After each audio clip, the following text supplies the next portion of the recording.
Let me see. Is my voice working?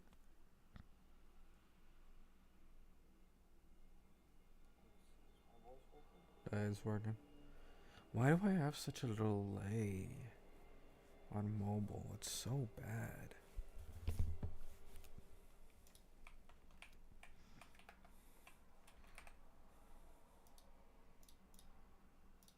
Wow. I probably should have done this on stream instead. I would have been able to milk it a bit longer. I guess I'll just keep exploring.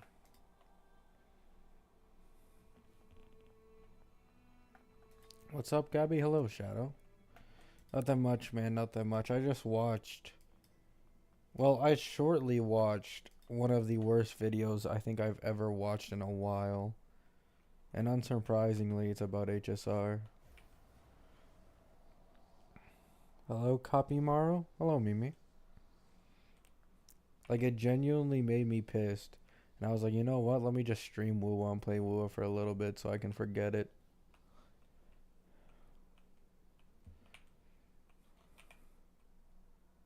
Oh! There's a new thingy here. Nice. Wait, where is it? Oh, it's right here. What video? It's just a certain content creator, bro. A certain content creator. That's it. Like, a certain... I hate it when... Like, these gotcha content creators, they always do this, right? Because, like, Tectone used to do this tactic quite a bit. They completely misinterpret the argument and take it into a different direction, and then it just, like... What the fuck are you even talking about anymore? Like, they're no longer even talking about the same problem.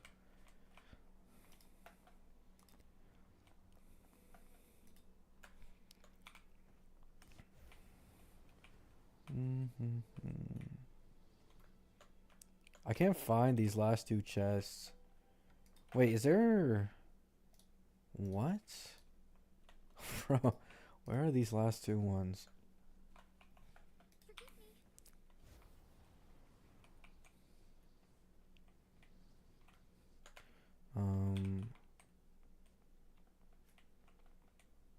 It should be around... Or is this entire place... Oh, this entire place counts as it. Okay. That makes more sense.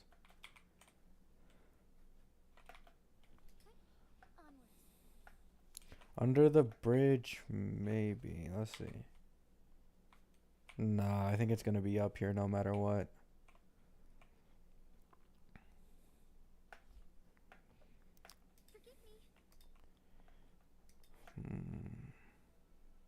Maybe...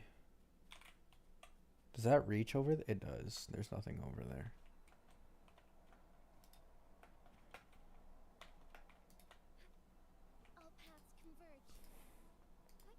This is like the biggest one yet.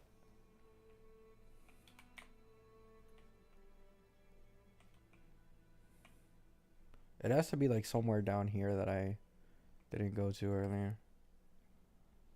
Hiya, hello, large. Oh no, it's not. Wait, what?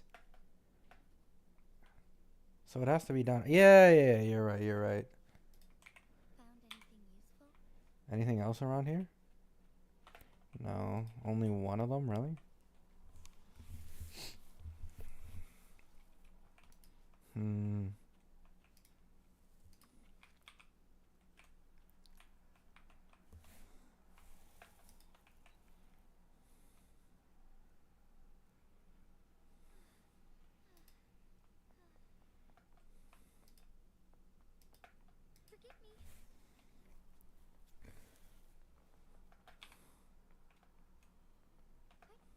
Maybe on the other side of this thing.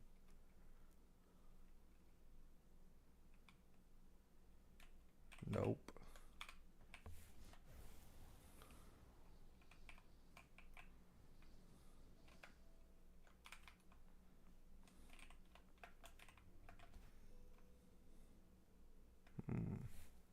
It's whatever. It's only one chest. I'll come back for it in the... Oh, wait. I'm stupid. I have... What's it called? Loot mapper in this thing again. I forgot about it. What? What? Wait, what? It's not here? Is that real?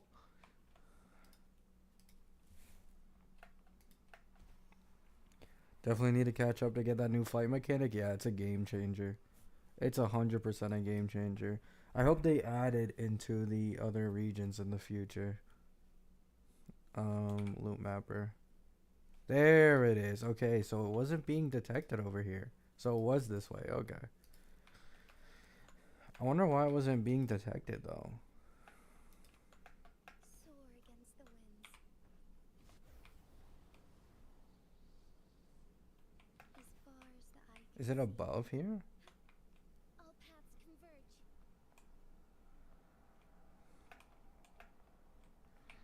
Nah, it's under.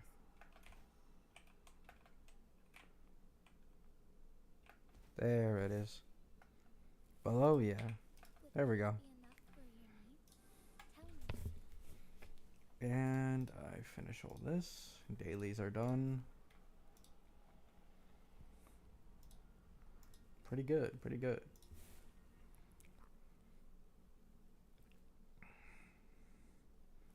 Kuro seems to listen, so they might do it. Yeah, I look forward to it. This place was a bit of a pain in the ass to do. Like, I had to do like 3 different sigil thingies. And then after you do that, you have to fight a lumen scale. And then when you get the lumen scale half HP, you have to like climb this entire thing without flight. And then you have to fight the lumen scale again. And then when you kill the lumen scale, he turns into like a bone dragon, and you have to kill that as well. This was like a long quest.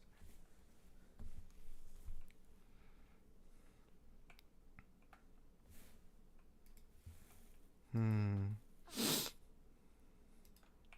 I got my Carlotta's traces higher now, or her forte, whatever it's called in this I game. alone So I can now stand actually have before both this ship. Jinchi and my Carlotta on triple eight over here, which obviously I need to get higher, but I don't really have like the wave plates to spare anymore.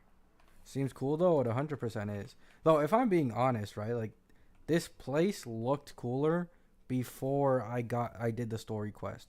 Cuz there was like blue wind and stuff and all that, like it genuinely had a really good vibe.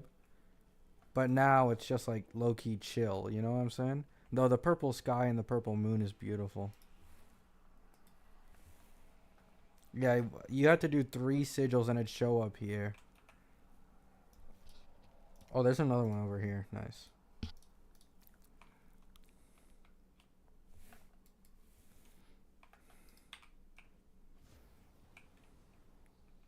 What is that? Oh, it's one of the I shall knights. lead the way. Oh, it's a gold one. Oh, wait, is that purple? Oh, never mind.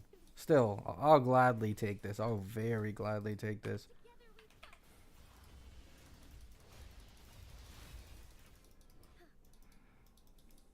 Strike fast. Sacred light. Thunder guide us. Yeah, I feel that. Might have to take photos before it changes back when I do the quest. Yeah, Could these be it looks a enough for your lot needs? cooler Tell me if they before you do it and fix it. Oh, wait, that's not it. Oh, okay. a lucky find.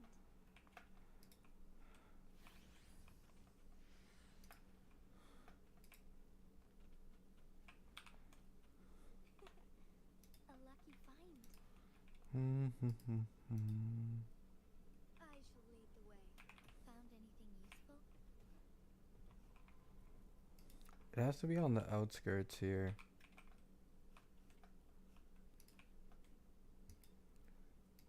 Really?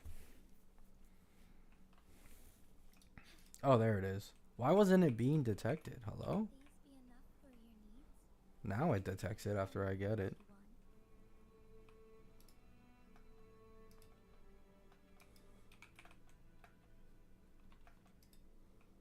Forgive me. Hmm. Oh, there it is. Might have to sleep soon though. See ya, Gabby. Good night, Shadow. Thanks for stopping by, man. Found anything useful? Hmm. What do I do next? Ow! That actually hurt. Wait, what's this? Is this new? Oh, did I get this for clearing it? So I, what the heck? That's nice. All right, let's see. Let's see. Is this just gonna be like bringing me back to that boss again? I can't even kill him. Like I'm so bad at this game, I can't even kill him. I'll I think pay that's what for it's it. doing. Forgive I was already here before, and I tried to kill the guy without the buffs, and I got complete. Yeah, it's literally just taking me here. I shall lead the way. Yeah, I'm not gonna do this right now. That guy's a real pain in the ass. I'm not good enough at the game yet. Probably try doing this though. Should I still get Ling Shaw even if Castris doesn't need sustains? I mean, it's just whatever you want, man. She's the best value sustain in this game currently, but I guess if you don't care for my day and she actually does end up being sustainless, but we're not gonna be getting Castris leaks until like 3.1, so you're just gonna have to like I can't give you a concrete answer. I genuinely can't. I'd still get Ling Shaw just to be careful if it were me, but I also don't want to like lie to you and be like, yeah, 100% she might need a sustain or something. We just don't have enough information currently, and I don't think we'll have enough information by the time Linkshaw's banner goes away as well. Because Linkshaw's banner's on the first side. Sword against the winds. I shall lead the way. I get headaches way too easily, man. It's a bit frustrating. I need to learn how to like, I don't know. I just need to get rid of them. Strike is one. What the heck? What the? As far What as just happened? take flight. Thus What the fuck just happened? I was like stuck inside the floor. Oh, what the heck? I thought you were dead. I was watching Brax play HSR for a little bit, and he was using a Yi team, and he got completely fucked. Like, I think he took like 6 or 7 cycles, and then his Ruan Mei died. I like watching Brax. He's actually like really chill. He also streams like decently often. I want Ling Shaw because I want to abandon Japard. Then pull for Ling Shaw, man. Struggling to clear MOC 11 since I have no good physical characters. The issue I had with MOC 11 is that I had my Acheron team on MOC 11 against Sam, and what happened was Ling Shaw, like against Sam, when he goes into like that fire mode or whatever, and you have to consume skill points to get rid of it, Ling Shaw's heals literally do nothing. Like they do absolutely fucking nothing against Sam.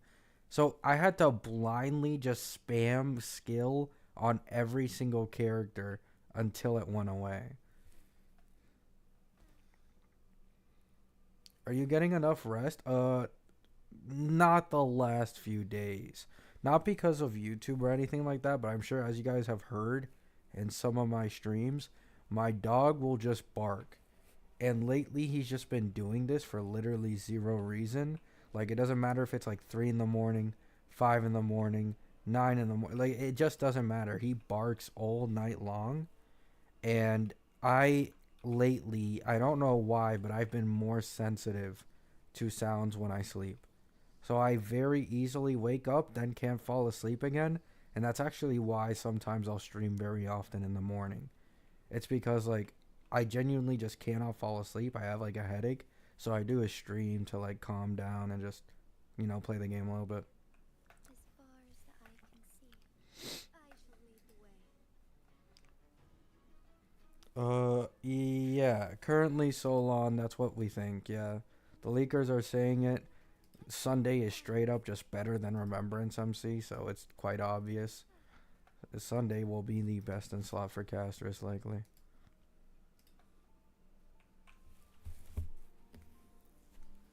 We love our dogs around here. Did you see that Phenon leak they posted? Leakers memeing again with casters? No, I haven't. Let me see now. I'll see the Honkai Star Rail Reddit for a second. Honkai.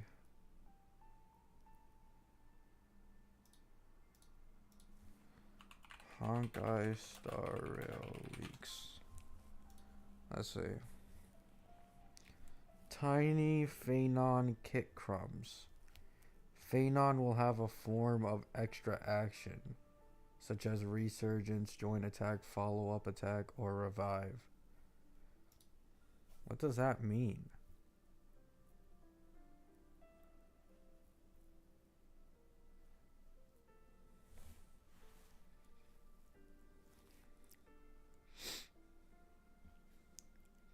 This is just 100%. Yeah, this is why I always recommended not to skip to skip a Glea. And like, if you were gonna pull a DPS, get the Herda instead of a Glea, because you're just gonna put Sunday on your caster's team.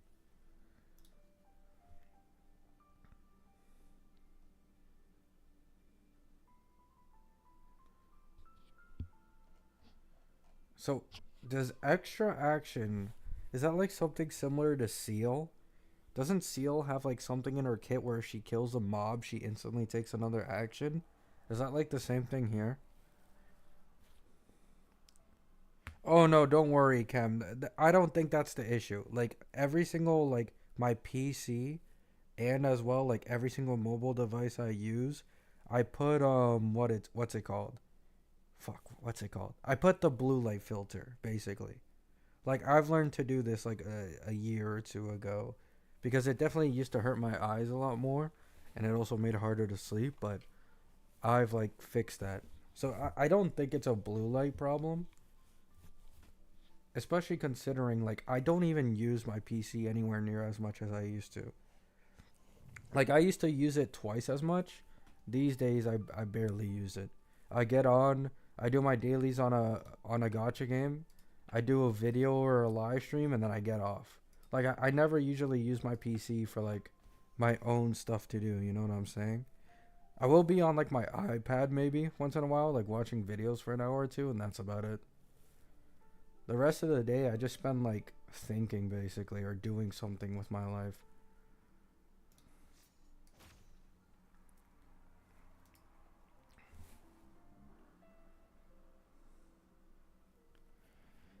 They really said no Robin because Casterus is an HP scaler.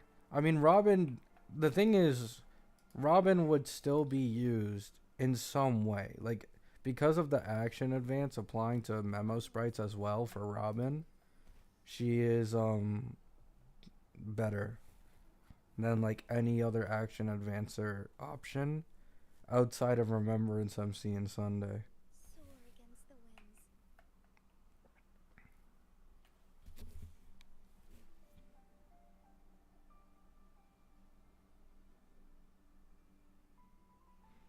Game keeps crashing on me as soon as I log in. Never had this issue.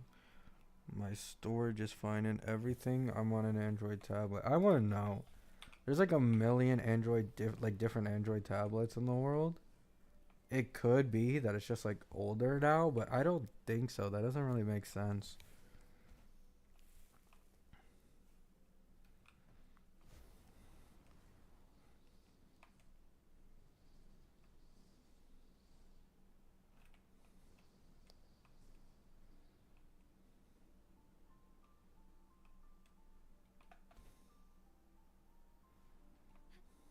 All Mhm. paths converge. That's pretty beautiful, no?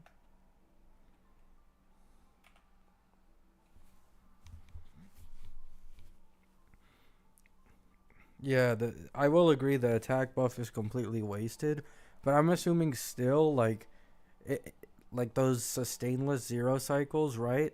They're just gonna run Sunday Remembrance MC and Robin probably. Unless like the leaks are true about Castris being a sustainless DPS, then that would be like literally the most optimal team possible. Even because sustainless would be normal.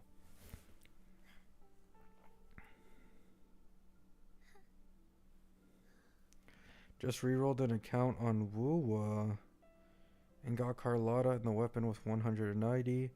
Takes me roughly 5 to 7 days to get to 200. Should I try to do it again and see if I win the 50-50? Me personally, I could never imagine doing something like that. But if you really want to, you could go ahead. See if you can get luckier. Thank you, Cam. I appreciate that.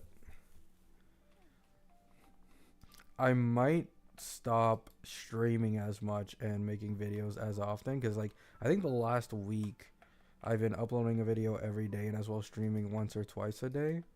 So I'll probably just go back to being lazier with my upload schedule again if I start to feel too bad. But I will say it's just annoying, some of the shit that I see. Like, sometimes I want to make a video on something, but then it's like it's gonna turn into drama, you know? And I absolutely hate drama content. It's the most boring, like, shit anyone could make, man.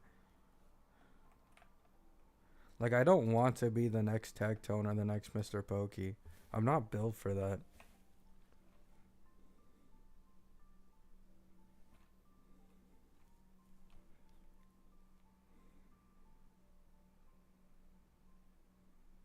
That's unfortunate, Hale. I don't know why.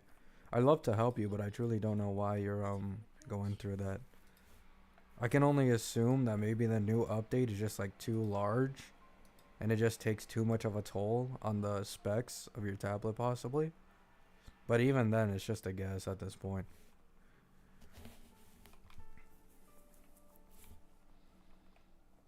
I wonder if anyone's gonna run a Glea and like an E0 S0 Glea. Like, I wonder if people will run it with like one team Aglea, one team Castris. Maybe there's a harmony in the future that'll make Aglea Castris work, like two separate teams. But for now, it doesn't seem to be something that's gonna happen. There isn't a single leaked harmony right now.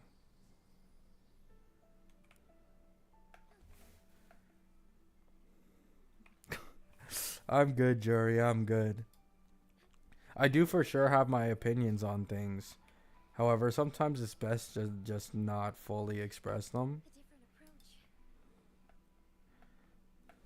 Especially against a bigger and more known content creator. Because then, like, my notifications will completely blow up.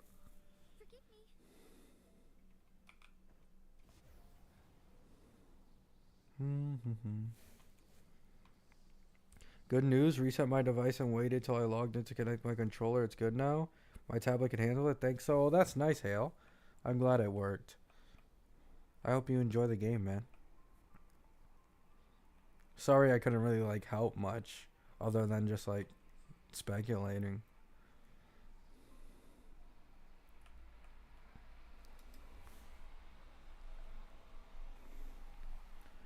If Aglea's personal damage is higher, might just use Bronya instead. I mean, maybe. The thing that's so annoying about Bronya is that she isn't skill point positive. And I'm pretty sure Aglea, it like spams her skill every 2 fucking seconds. I don't know if it'd be the same. And then on top of that, you're also not going to have 100% ult up time because you don't have Sunday. At least I think. I think I heard some people found a workaround where as long as you had Huohuo, like, you could make it work, like 100% ult up time. But obviously, like, the damage is worse and it's a lot less convenient. She's skill positive, really?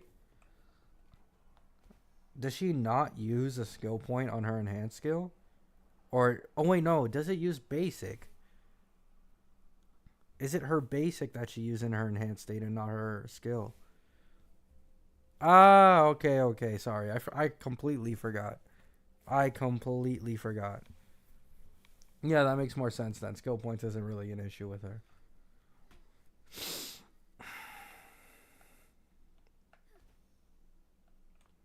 Jeez, bro. Aren't these graphics a little too much? Yeah, I completely forgot that she uses the basic attack and not the skill to do the attack in the old state. Completely forgot. That's my fault. Is this another one of those sigils? Or did I already do this? I already did this. What's up? What's up, Zen? I mean, it is what it is, Grizzly. Like, they learned from Sunday, people will pull on the light cone to get a skill point positive character. They just did it with the Herda this time instead. Although technically it doesn't make the Herda SP positive, it just makes her a little more neutral.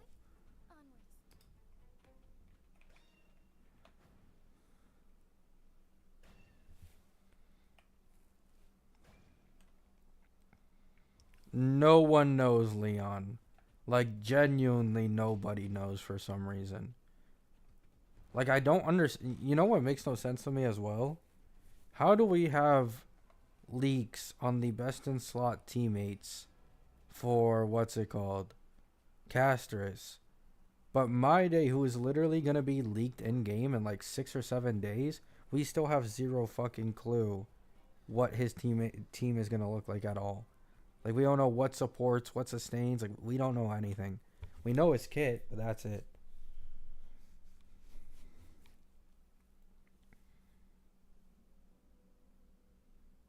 No, he is Valk. He is.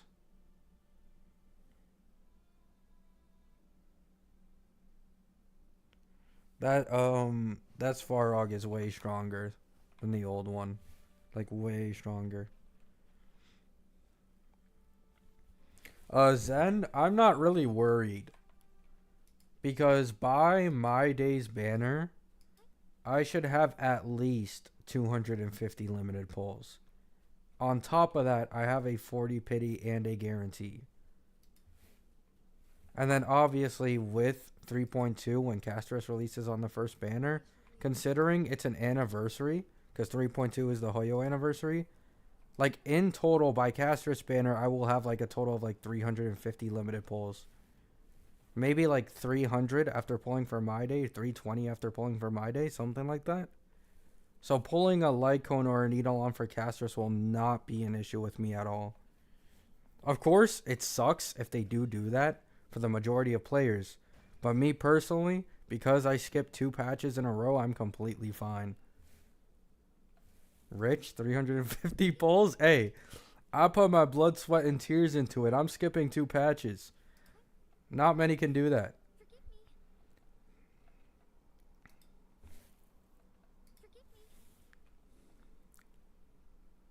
And as well money. Because I did buy the express pass for like 100 days. And the battle pass. But we don't talk about that, you know. That's only a minor benefit. A minor benefit. No, I agree, Grizzly. She 100% needs to be. I need to get Sunday. To be honest, rather than Castris, like a Castris Lycone or Eidolon, I am like 99% sure, like almost complete confidence, Sunday will rerun on Castris's banner. So it's actually more important for me to get E0S1 Sunday, or at least one Sunday, with a Castris, than it is to get like a Lycone or an Eidolon for Castris. Because that Sunday E1 and S1 are both fucking massive. Like they are both massive fucking damage boosts.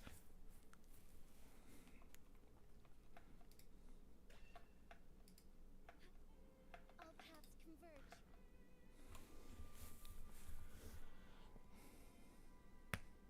Yeah, I don't believe that either, Jay. Like they did it with Robin. Literally twice in a row, Robin reran in 3 patches. And one of them was because she was completely meta in follow up, right? Like there's no way they don't rerun Sunday in 3 patches as well when his new best in slot DPS releases. Like there's just no way they miss out on that opportunity to make money. Because a lot of people skipped Sunday because they didn't like him or they were waiting for the rerun to see if he'd be any good. Like a lot of people did that. And Hoyo's probably aware of that as well. Like I don't think they'd be that stupid. At max, he reruns in 3.3 after Castris. Like, that's at max. Do you have Sunday, Gabby? No, I don't. I tried to get Sunday. I lost to 50-50 to Himiko. And I was like, so I could have gotten Sunday, right? Even after losing, I still could have gotten him. But I realized, hey, I can just wait until Castris' banner because I don't plan on pulling a Galea to see if he's actually any good. And then if he is good, I'll just get him on his rerun. So that's basically what happened. So I decided not to use my guarantee early on him to wait and see what the leakers would say and like who Castris' best in slot teams are. Or even my day. Like if he was best in slot with my day, I also would have pulled for him. Hello again? Hello, Dark.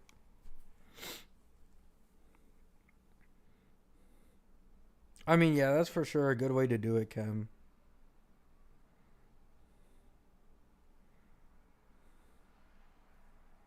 From what I saw, a lot of people didn't pull for him because he was a guy, which I think is weird. Yeah, I actually have seen that. Like, literally today, I was randomly on Twitter and I wanted to see people's reaction to the Casterus leaks, saying that her best in slot teammates are Remembrance MC and Sunday. And people were like either coping about using Sparkle instead or like hating on Sunday. Like me personally, I don't like Sunday in the lore either, right? But I don't have such a deep rooted hatred for the guy to the point where I like wouldn't use him at all or I'd be disgusted or actively hate him and go on like a polling fucking riot. You know what I'm saying? Like I don't think it's ever that deep, man. He doesn't even exist. He doesn't even exist.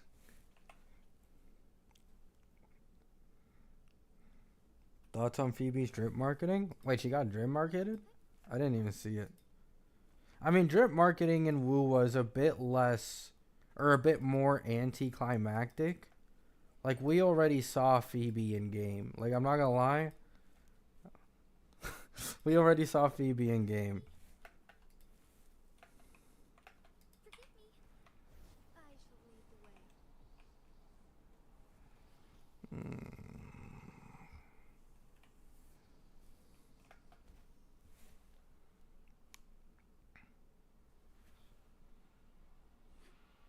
I'll pass the Depends what they do with caster assault. If stack base good, if energy and high energy at that, did I suffer? Yeah. A lot of people were saying like, I mean, there's a chance, right? There actually is a chance with how energy hungry these what's it called? These 3.x DPSs have been so far. It's completely possible that like Castris ends up being extremely ER hungry. But it could go either way, honestly. Either special ult mechanic or what's it called?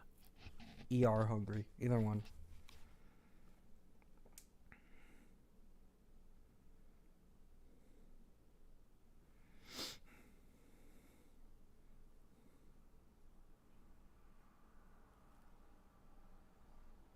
Oh yeah, Dark. Yeah, it's only base speed. Yeah.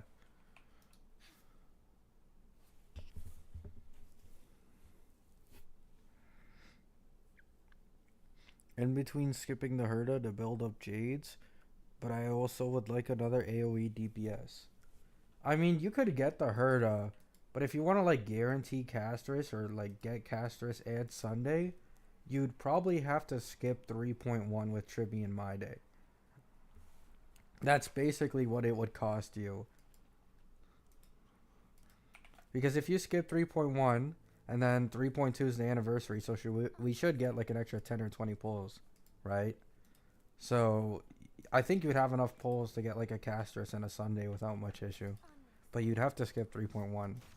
And 3.1 has Tribby, which is Herda's favorite harmony, which isn't exactly a good thing.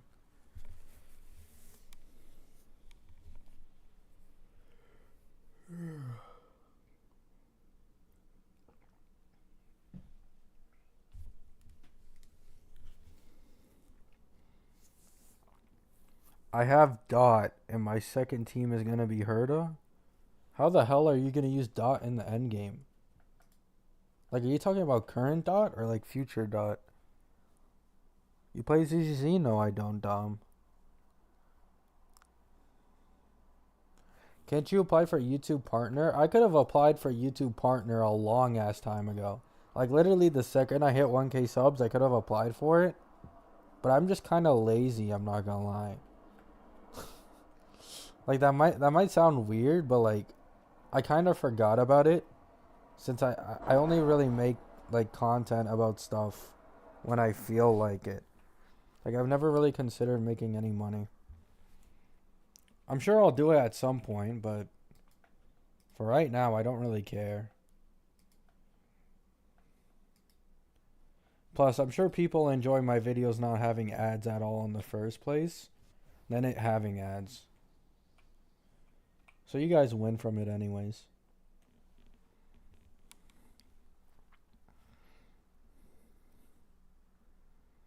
I'll just get Tribby on the rerun. Yeah, that's also an option. You can always get Tribby on the rerun.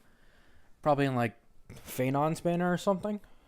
I think that would line up around 3 patches for a Harmony. Actually, no, she's not meta, so maybe like 4 or 5 actually. May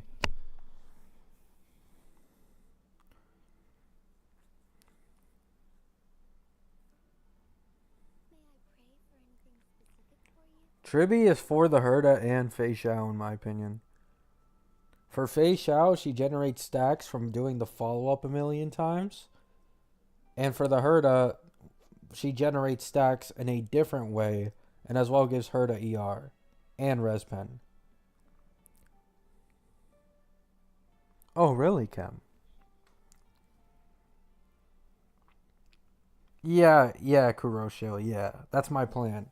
To get Sunday, best possible case scenario, right? If I don't lose any 50-50s, I get E0 S1 Sunday without much issue, and I also get Casters.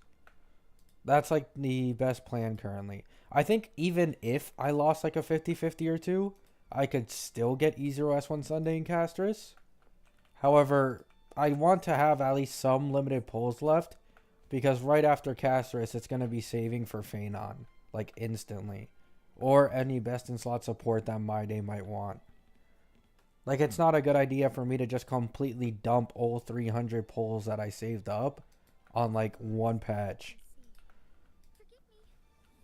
Because I also want my day to last, right? I understand Phanon will likely be way stronger than my day, possibly even stronger than Castris, but I really like my day. Like, I really like his design.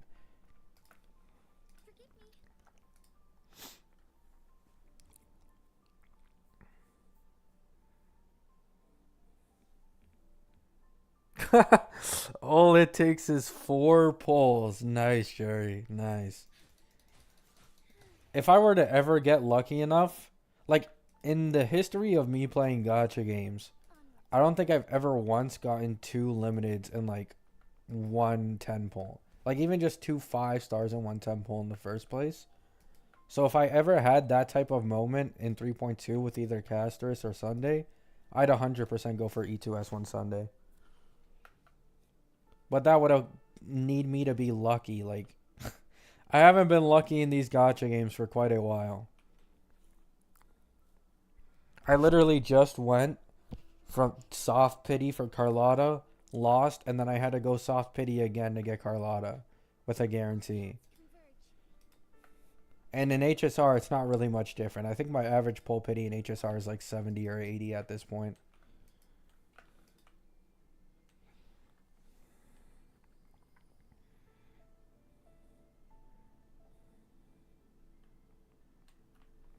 Oh yeah, true.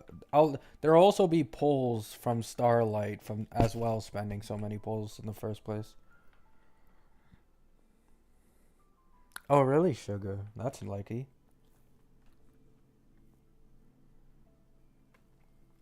When My Day's banner drops, can you stream your pulls? I probably will, yeah. The reason I've never streamed pulls before is because I've never had a significant amount and I could never guarantee getting the character. So it felt like I was like you know those streamers that'll like take 3 minutes for every single 10 pull they do and like overhype like the dramatics and the theatrics. Like I'm not someone to do that. Like I'll straight up just do 10 pull after 10 pull after 10 pull instantly. So that's why I've never streamed it. I've just like done it off stream and then I'll record a video like, "Hey guys, I got my day by the way."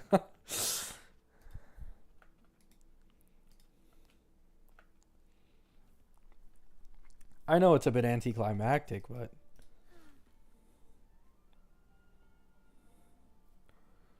I think me doing viewer polls is genuinely a form of terrorism.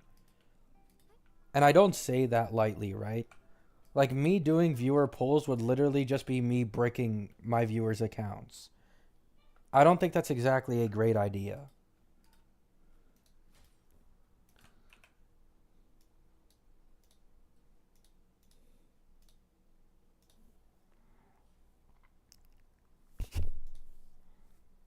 You're going to win the next 50-50 trust? I mean, I'm on a guarantee right now.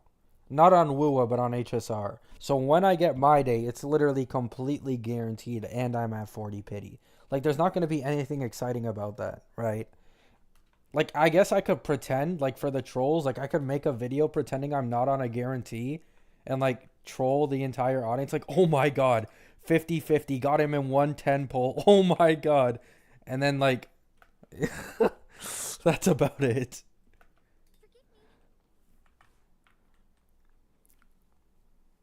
We getting Bailu with this one? Yeah, probably.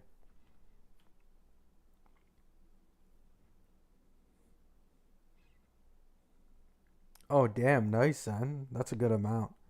I'm going to Japan in 2 weeks. Oh, damn. I hope you have a safe trip and a good one. A lot of people go to Japan these days. I wonder if it's like actually like worth the hype or not. I feel like I see mixed reviews on Japan. Some people say it's overrated. Other people say it's actually like really good overall. Really? I'm only 2 away for 2 weeks. Oh, you're going for 2 weeks on Sunday, not in 2 weeks. I see. I see. Mostly because of the weak yen. Yeah, I've seen some big content creators. They're low key geniuses, right? Because they go to Japan, they keep the same audience, and they get paid in USD, and they make fucking bank. Like I swear, it's genuinely like a real market to be paid in like a form of USD and live in a country where USD is like way more worth than it is in the actual country. I feel like a lot more people are doing that these days because I'm not gonna lie, living in the US and places like Canada is getting way more expensive than it used to be.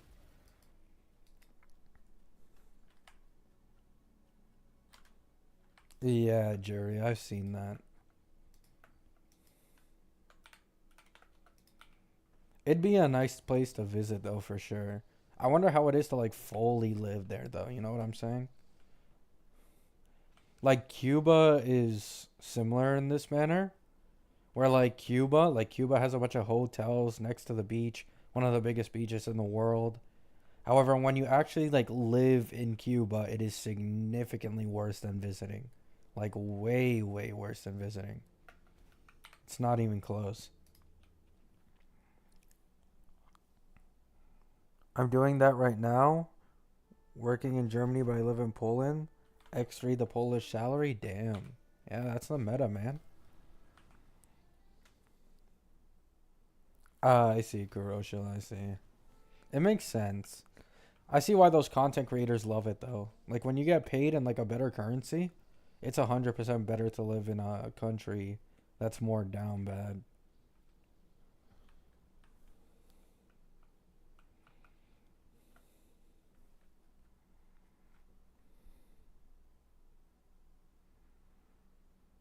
No, that's true, Jerry, but like Cuba is a completely different story though. Like I'm not gonna lie, I understand like most people don't understand just how bad it is over there, but like Cuba is in like one of the worst states of poverty a country could possibly be. But if you go to the hotels, you'd literally never be able to tell at all. Like that's why I was like saying that.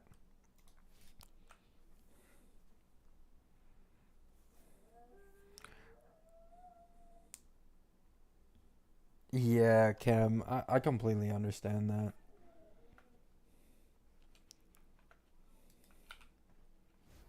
The cost of living has gotten way worse than it used to be.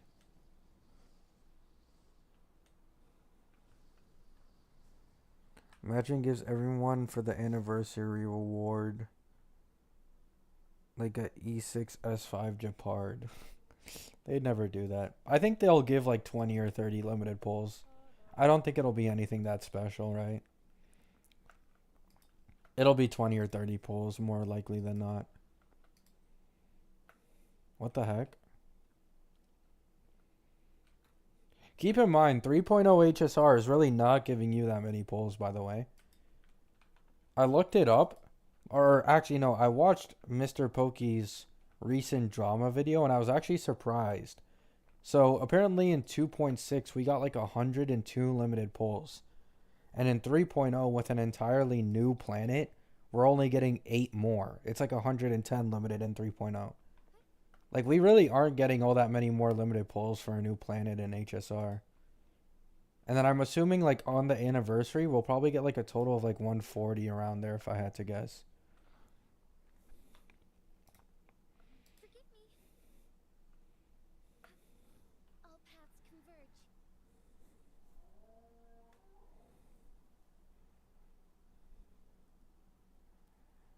It is J Combats. It is 100%. I didn't even know about that gray. I'm not going to lie.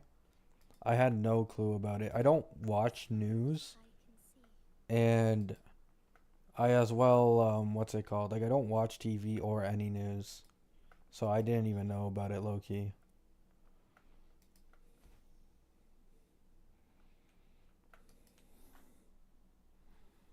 Characters are like Spider-Man, basically.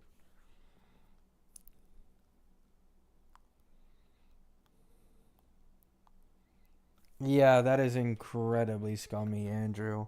It is 100% scummy. Onwards. Like, Genshin has so many fucking flaws. But if there were just one thing I'd switch from Genshin to HSR, it's the power creep. It's just that one thing. I know people probably absolutely hate hearing the word power creep. Like, it just sets them off, and then they're like, "Oh fuck, I'm not watching this anymore." But like, I just wish, man. I just wish. Gabby's my favorite politics gotcha content creator. Nice, Yuri. Soar against the winds. Feels like there are less and less countries you want to live in now. Yeah, basically. It's like if you're like middle class in like any situation in like USA or Canada, you're completely fine though. But it's below that where it's usually becoming like an issue. Forgive me.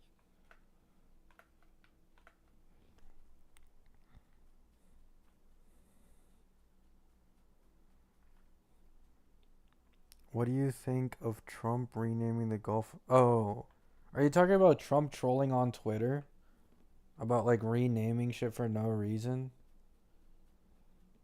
Like Trump was also trolling on Twitter about like taking over Canada or some bullshit.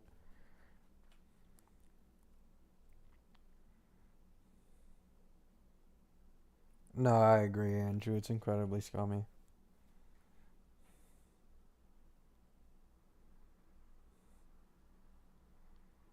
Bro, large. I literally just looked it up. Like I watched a video of someone with like an OG team with Hu Tao. Like it's Hu Tao, Zhongli, and that one 4-star like water character that used to be like a really good support. And they cleared the end game with an entire like minute left.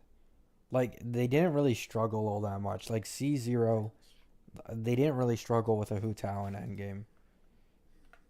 And Hu Tao's been in the game for like 3 years at this point. Keep in mind, Hu Tao herself has like double the lifespan of Honkai Star Rail's existence, and she's still clearing endgame. Forgive me. Did they 3-star? Yeah. They cleared at like the 8 minute mark or almost the 8 minute mark.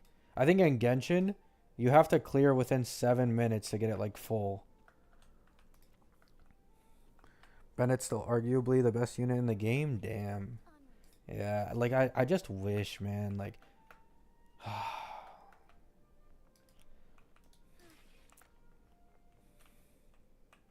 swift.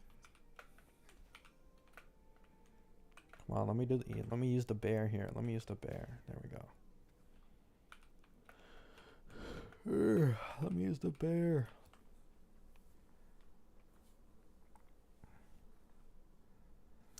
I'm pretty sure people are talking out of their ass at this point as well.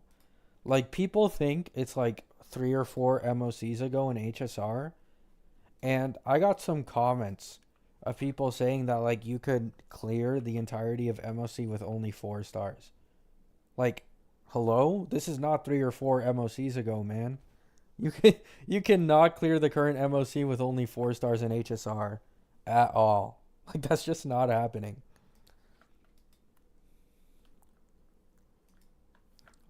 Like, I feel like people talk out of their ass without actually playing the game at all. You can with 5 S5 DDDs.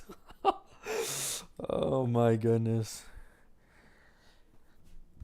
Mavuika's the Pyro Archon, but we all know it's Bennett. Low key, true.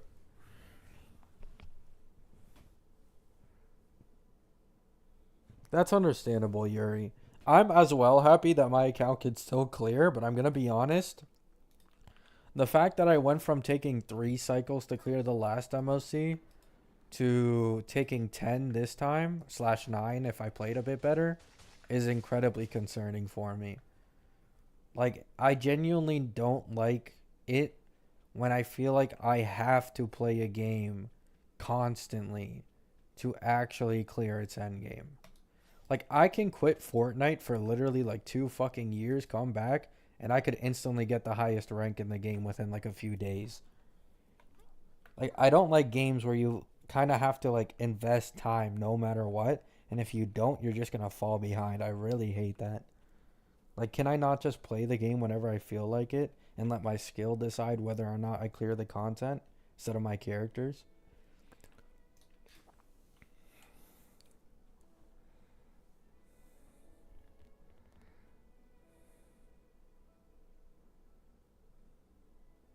No, literally, Cam. The crazy thing is, right? Even if you were able to get like an all 4 star team to do like 5 cycles on one side, you just used all the best 4 stars in the game. So when you try to use the second 4 stars team on the second side, you're gonna do way, way worse. Like, this game doesn't even have enough 4 stars to like confidently make 2 4 star teams that actually perform up like decently, like at all.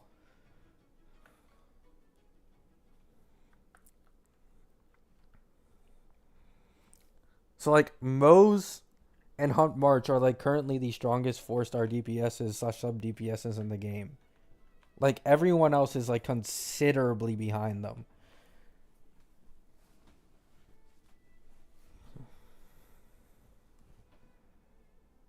No, it really does suck without Robin. The follow up comp really does suck without Robin. We're talking about HSR Dark. No, exactly, Grizzly. Like, I don't mind power creep, right? Like, once again, power creep is a completely fine and normal thing. But it's when the enemies are being scaled just a little too high, a little too quick.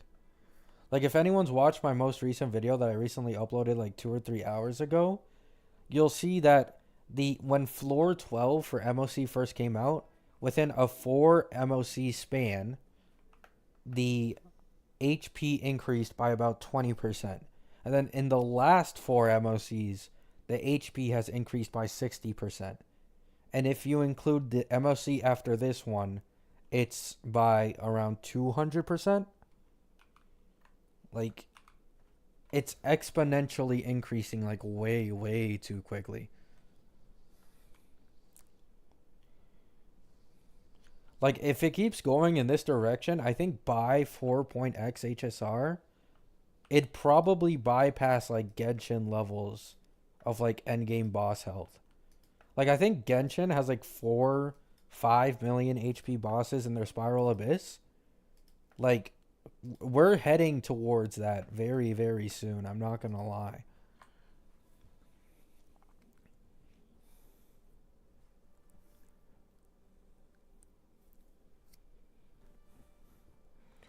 Issues power creep is completely pushed to its limits in HSR. Yeah, no, yeah, exactly, Jay.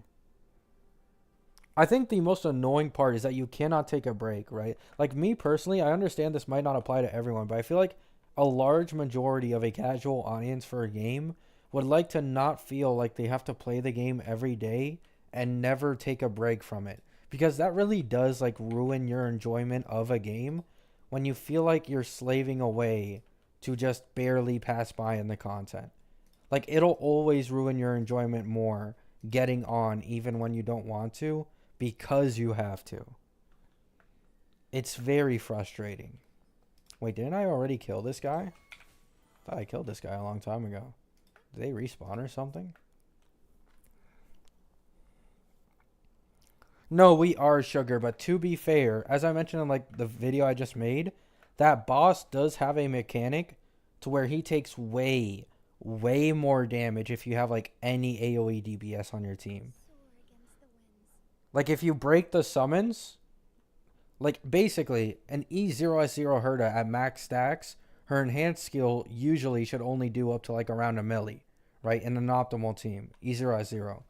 However, against that 9 million HP boss, because of the mechanics he has, I'm pretty sure you can hit up to 4 million with an E0S0 Herda.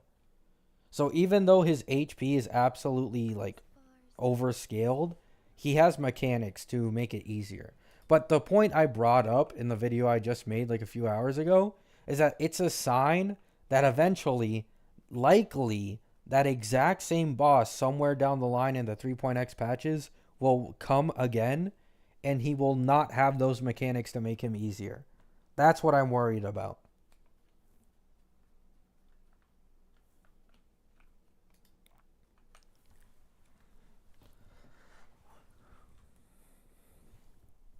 Also sucks that if you miss a character, it messes up meta and you can't. Yeah, exactly.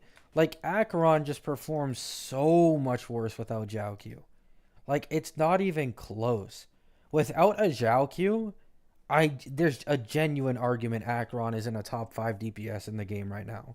Like E0S0 no Zhao Q, who's better? Firefly, Boot Hill, Rappa, Fei Xiao. Is there anyone else? Maybe she is top 5. Those are the only 4 I can think of off the top of my head.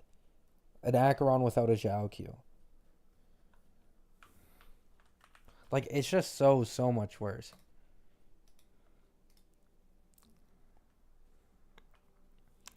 Acheron without her weapon is a lot more doable if you have Zhao Q. But even with her weapon, without Zhao, like, it's a complete difference. Because Zhao Q doesn't only generate stacks, he adds a shit ton of damage vulnerability. Like, he does 2 things at once, and he does it way better than her Lycone. He's like the big, like, role player on that team.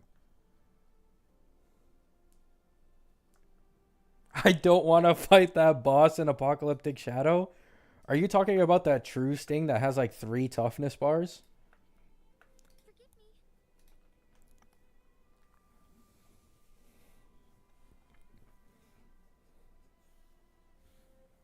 Yeah, that would also be fine, Ward. Like people have been asking for more 4 stars constantly. But they just go limited for limited for limited for limited. It's like, come on, man.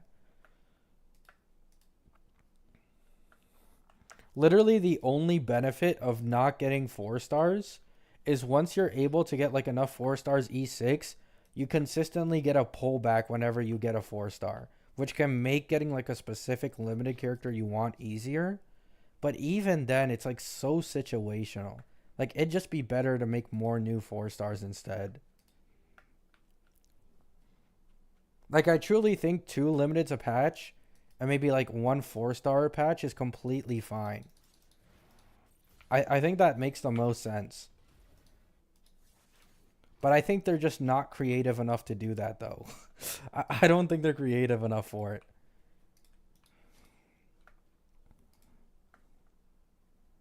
Like they pre-plan all the limiteds, but the 4 stars are just like filler basically.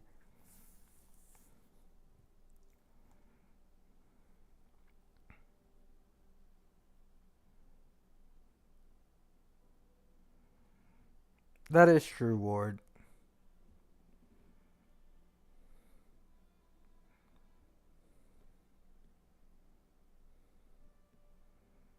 Devs just refused to make someone else for her. Yeah, when I didn't have Zhao Q yet, my Acheron took 5 or 6 cycles. Now it only takes 2. Yeah, like Zhao Q is a big, big game changer for Acheron, and that's one of the points I mentioned in my videos that like really gets the point across, right? Like I really try to give people examples of just how serious it's gotten. Like 2.1 or even 2.3 because 2.1 and the 2.3 MOCs have really similar HP. In 2.1 on Acheron's MOC, you want to know the boss that was on Acheron's MOC? In 800k health, Yangqing. That's who they used in MOC to showcase Acheron. An 800k health Yangqing. The current Svarog has 2.2 million, and the elites are all a million or higher. Back then, the elites were around 300k each. Like, that's how you know it's getting serious.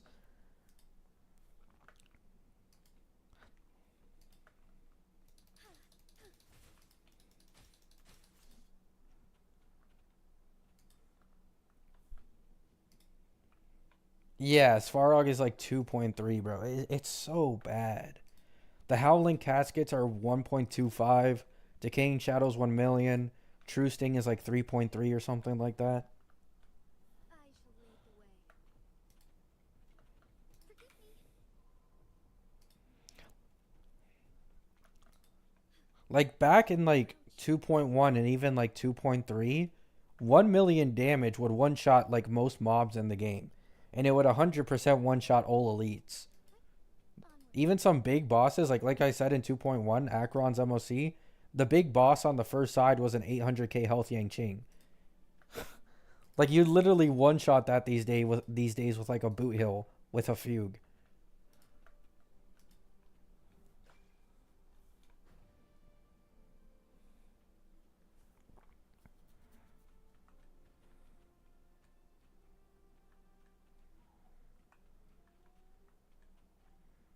Yeah, Yuri. I just leaked Caster's kit. Her basic attack does 3 million damage to all enemies, and her skill heals all teammates to full health. I'm genuinely worried for where this game is going, right? Like, if we really think about it, this is at least my opinion, right?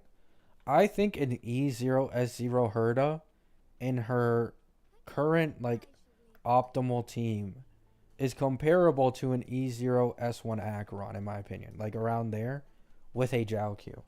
I think it's comparable. They both clear around the exact same cycles at the exact same cost investment with like similar teams, right? But the thing is, her this is including Herda without her Lycone and without her best in slot teammates. And Herda isn't even the best upcoming DPS. So this is what's worrying me, right? So like Herda herself is like gonna be on the back end of stronger DPSs for 3.x, yet she's already significantly stronger than an Acheron at the same cost investment. Like it's just what the fuck is Phanon and Castris gonna do? Forgive me. What are they gonna do? It scares me.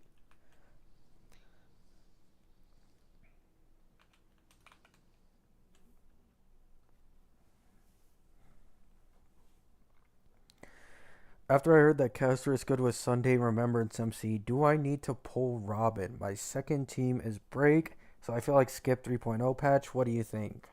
Um, mm, mm, I think so. Clear. Um, yeah. I think if you want to guarantee the Castorus team with Sunday and Remembrance MC, and then you just run Castorus with a sustain and you don't run sustainless, I don't think you have to really worry about Robin. And if you do end up having to worry about Robin in the future, like let's say Phanon, right? Let's say Phanon wants to use Robin. That will be 4 patches after her last rerun. There's actually a good chance Robin ends up rerunning around Phanon's patch. I don't think she'll rerun within like 2 or 3 patches again, but I do think 4 would be a pretty good and safe estimate. So even if you skip Robin now, she'll most likely be reran again anyways down the line, since they made her to where her ult action advances all memo sprites, right? So I think you're completely fine on skipping Robin if you don't have a single team comp currently who can even take advantage of her. I do think that's fine.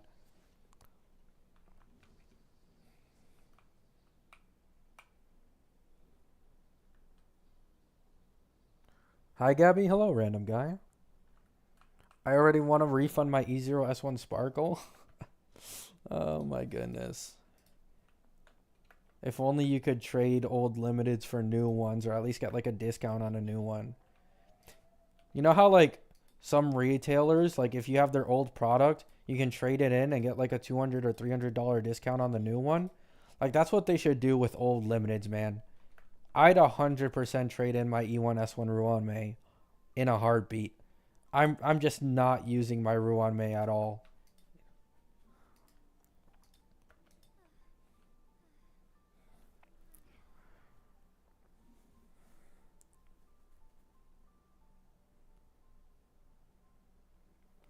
I pulled Carlotta in a single multi from the free ones you get for signing up. It was unreal. Ain't no way, Yakov. Ain't no fucking way. Hey, congratulations, man. Congratulations. All paths converge. I wish I could have that type of luck. I hope I have that type of luck.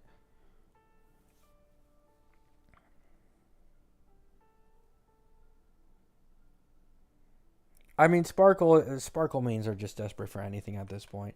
Can you really blame them? Right? Like being a fan, like let's say your favorite character is Sparkle. Like it's just not a good time. It really isn't.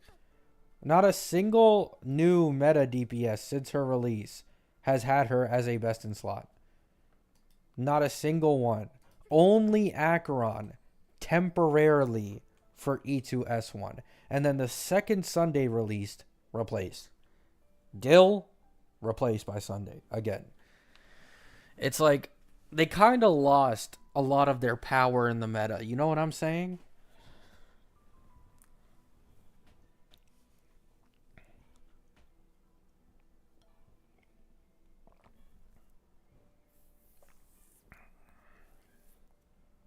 Honestly, I'll pull Sparkle for Acheron. Yeah, that's completely understandable. Another thing to consider is like if you really want to make your Acheron that future proof, you just put your Sunday on a summon DPS and you put your Sparkle on an Acheron still.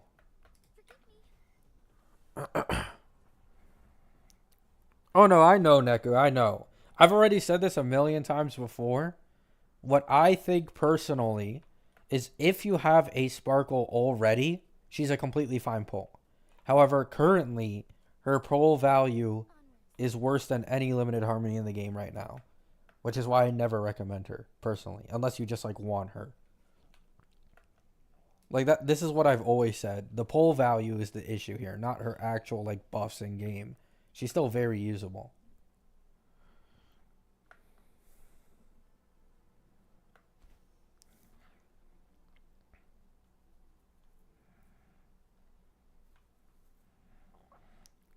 So sad Sparkle's in the state she is in because I love her design. Yeah, Sparkle does have a pretty good design. A lot of people were excited for her. Like Sparkle was one of the most hyped like character drops in a long time. Because I think at the time she was released, like Sparkle's trailer was absolute like gas.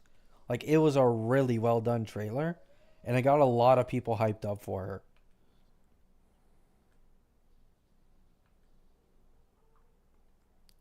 It just felt like you were kind of doom posting Sparkle. I mean, I'm talking about the pull value. I think her pull value is a zero, like a 0 out of 10. But if you have her on your account, you can use her anyways. The thing is, when Sparkle came out, literally the only other limited harmony in the game was Ruan May. That was the only one. And the only other action advanced like hyper carry support you could compare her to was Branya. At this point, we've had Robin, we have Sunday, soon we're getting Tribby, we're going to get more harmonies in 3.x. Like there just isn't any good reason for me to recommend anyone to pull for Sparkle unless they just personally want to. I'm saying this as someone who pulled Sparkle on his old main account. Like I am someone who fell into the hype of Sparkle. It's not like I'm just saying this blindly or anything. There's just way more harmonies in the game now. And in most cases, it'd be better to get those other harmonies than it would be to get like a sparkle. Like, even if Sparkle were to rerun in like 3.0 or 3.1, Sunday's probably going to rerun in 3.2. So I'd be like, hey, just wait until 3.2 and get Sunday on his rerun instead. That's basically like the state of this game currently. Old meta harmonies are being reran within like 3 patches. So like it's very easy to get Robin and Sunday within like 3 patches these days. There likely will be, Jay. Yes.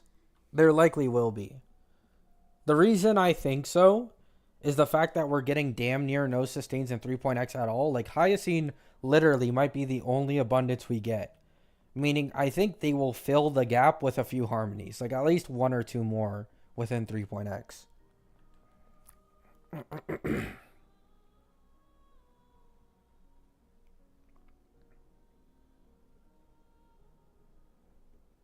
Well, Neku, most people pulled Sparkle because they assumed there would be more skill point hungry DPSs down the line like Dill. Or a quantum meta DPS who would be skill point hungry.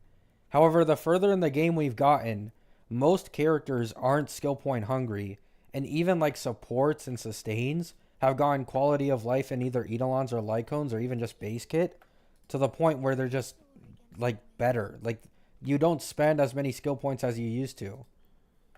Like, even without the Lycone, Sunday is skill point neutral, but with the Lycone, he's more skill point positive than Sparkle is. And his gimmick was never advertised as skill point positivity, while Sparkle's entire gimmick was that she was skill point positive. Like, new harmonies casually have the quality of life of the old harmonies, passively, basically.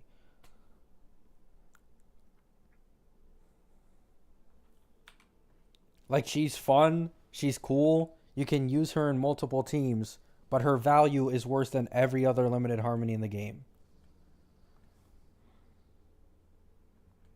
Yes, I know Neku, but Sunday, Robin, and Branya are better in so many teams. Like, the Sunday Robin combo is easily way stronger than anything else in the game for any hyper carry. You don't use Sparkle over that team at all.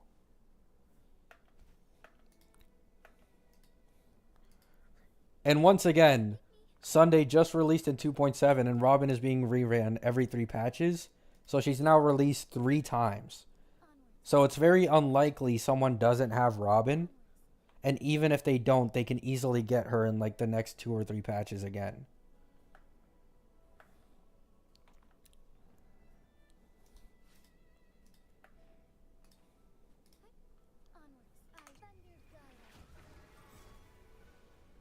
Mm-hmm.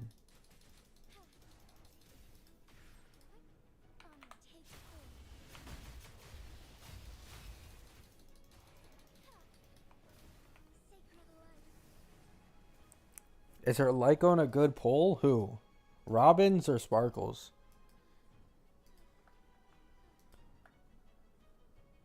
It could be possible, Buzz, but I don't think so. I think Robin will actually take like 4 around that this time around. No, exactly, J Combats. Exactly. Like, the Sparkle where she would shine the most is a Quantum DPS who is skill point hungry. If that were to happen, and that Quantum DPS was slow, she would be the best possible like harmony for them. But that is a lot of boxes that you have to check off for her to be a best in slot over like Robin or Sunday. Like it's a lot of boxes you have to tick off. It could happen at some point, but by the point it happens, I just don't know if Sparkle would even still be a best in slot for it. Like there might be a new harmony or Sunday might straight up still be better anyways. Is this guy level 120? Yeah, you're level 120. I'm good, man. I'm good. You can have that gold chest.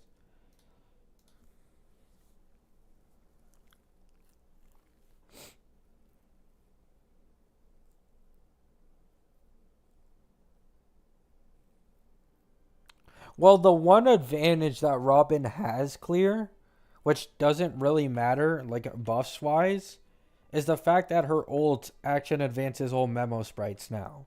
right? So even if in like most sustain teams, she's not really giving all that good of buffs, she can still give that action advance, which every remembrance DPS can take advantage of. So people will still pull for her anyways. No, exactly, Yuri. Also, Sparkle, like Sparkle's passives, I'm pretty sure almost every single passive Sparkle has is attack based. And these days, the game is going in a direction where attack is like the least important buff to give to characters. Like, we're going into a defense shred, res pen, true damage. Like, a lot of characters, like, attack is like the last buff you want to give them. Unless they're perfectly, like, scaled for attack purposely. Plus, Sunday has that 20% crit rate passive on him, which that is insane. Sunday has a 20% crit rate passive.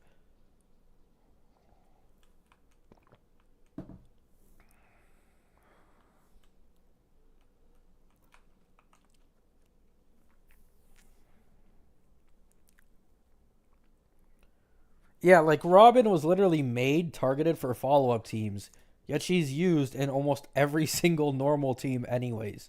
Like outside of Break, you almost always use Robin in some way.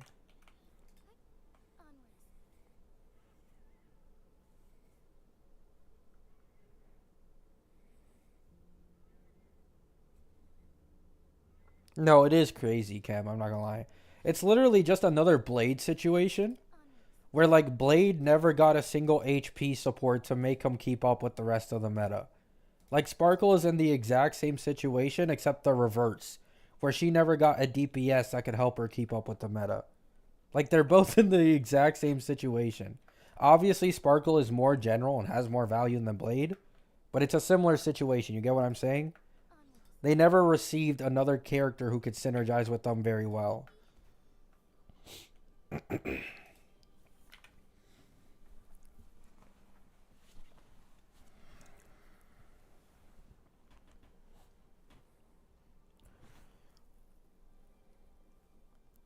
Praying Tribby becomes usable without her Lycon in V3.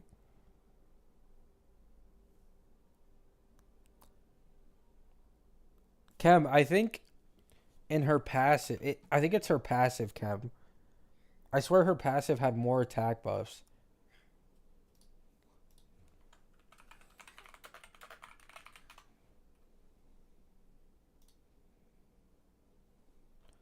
So her passives are 15% attack, 15% mono quantum attack percent, and 18% damage. And Sunday's passive is 20% crit rate, which completely dwarfs everything else that was just said. Her ultimate gives 30% damage for 2 turns. Sunday's ult gives 20% energy and 78% crit damage for 3 turns. His skill also lasts longer than Sparkle's does. And he has 100% AA. And if you're using him on a summon DPS, they get an even further damage percent increase.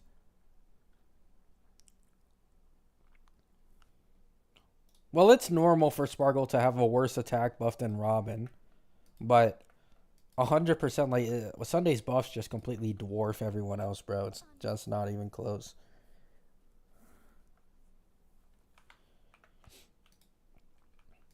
Like I think the craziest part about Sunday is the 20% crit rate passive. That makes relic building for your teams a million times easier. Like that, if you want to know, Bronya's passive is 10% damage, and she's SP negative. And then Sparkles are just attack percent and 18% damage.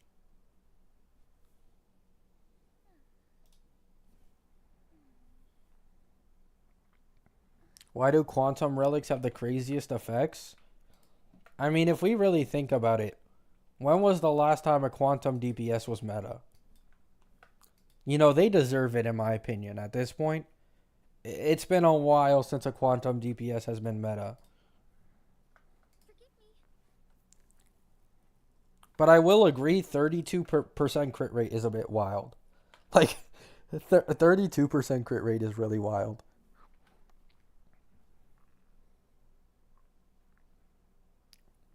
I don't even know why it was a thing, Buzz. Like it should have been known from the beginning. Sparkle wouldn't be there. So she's a remembrance DPS, meaning Sparkle cannot action advance the memo sprite, but Sunday can. Like I really don't understand what people were thinking was gonna happen. As far as I can see.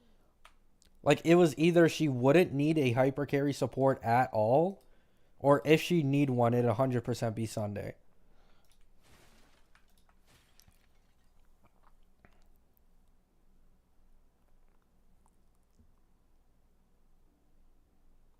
Yeah, Kuroshell.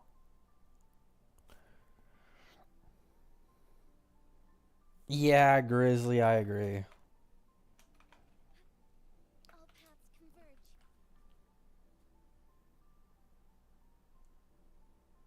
Watch Casters clear the endgame in 0 cycles and Seal in 10.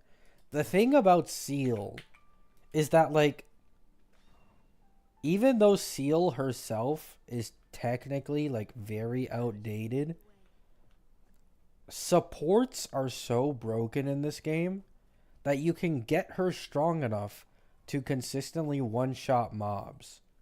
And this allows her to get way better cycle clears than she usually should. If you don't run sustainless and you don't have like E2 S1 Robins and E1 S1 Sundays, you're not going to do the like perform anywhere near the same with a Seal. But with support investment, Seal genuinely shines. Like she genuinely shines at very very high levels of investment.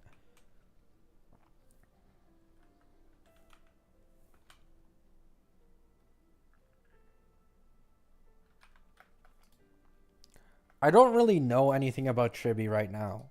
I'd rather wait until the in-game leaks come out because the only thing we know so far about her is she's going to be a follow-up attacker whose damage bonus and defense shred only applies to herself and she gives 30% res pen on her skill. The 30 res pen is fine, but she just doesn't give enough buffs to even be called like a significant harmony at all. Like that's probably the worst buffs any harmony gives in the entirety of the game currently for a 5-star harmony. So that like if the DPS isn't significant enough to make up for it, and you have to invest in Eidolons or a light cone, I just don't really care.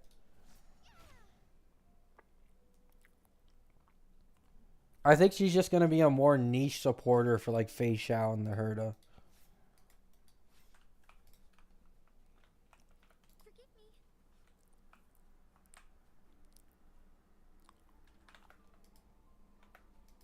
me. Onward. Actually, let me see if I can find it.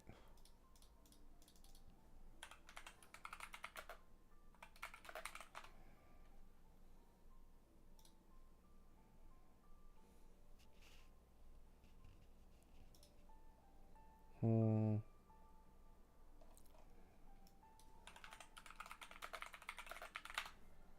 I'm trying to find a thing.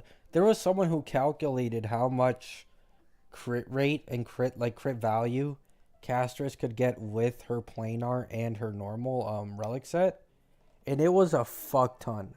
Like it was a lot. Like not including any substats, any main stats on relics at all. Just like the planar and the normal relic set, it was a shit ton of crit value.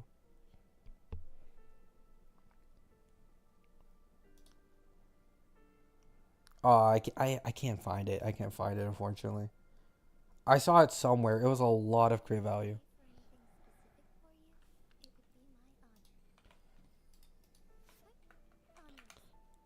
I can probably calculate it myself though. Actually, Honkai Star Rail leaks Reddit. So let me go to the planars because I remember the 32% crit rate for 95 base speed on the original relic set, but I don't remember what the planars do.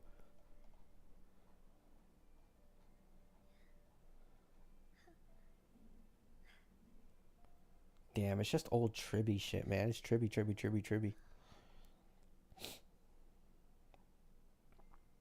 Okay, here we go.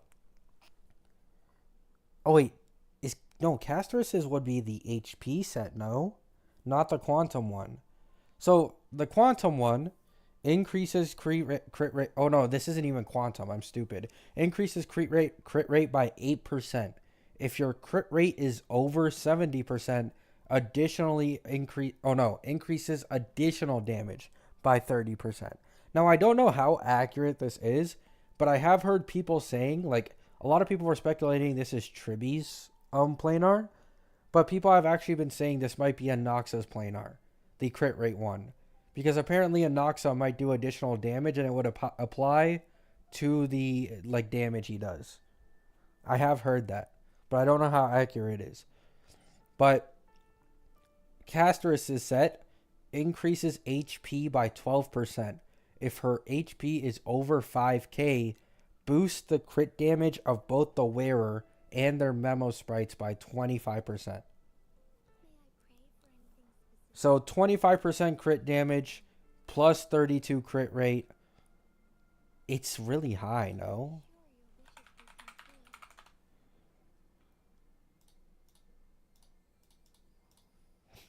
I think that's like 100 or like 90, something like that. Like 90 crit value without even including any substats or main stats. And then you add Sunday on top of that with his 20% crit rate passive. So she automatically, if you have Sunday on the team, no relic main stats, no relic substats, and you have like her normal like relic set, you have 52% crit rate without any substats or main stat.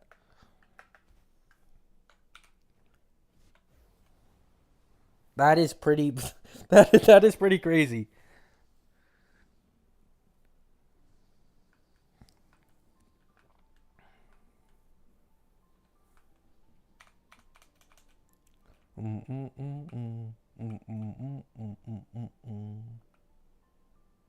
Yeah, either sustainless or like the harmony that's already going in the Herda teams.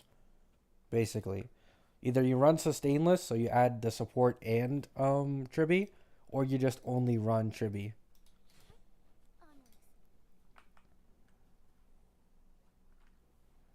Or actually no, because she is an erudition. You do need an erudition on the Herda team. Never mind.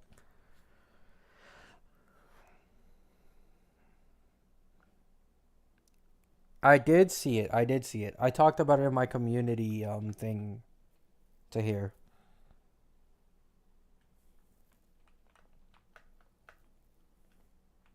She can overstack on her stacks with her E1, and she can get the damage bonus for the 42 stacks earlier because of the 50% interpretation boost. She'll get crit rate and traces too. Trust? Probably. Probably. Either crit rate or crit damage. Probably. So it'll be even further than that, yeah. She'll probably have like nearly 60% crit rate without any main stats or substats.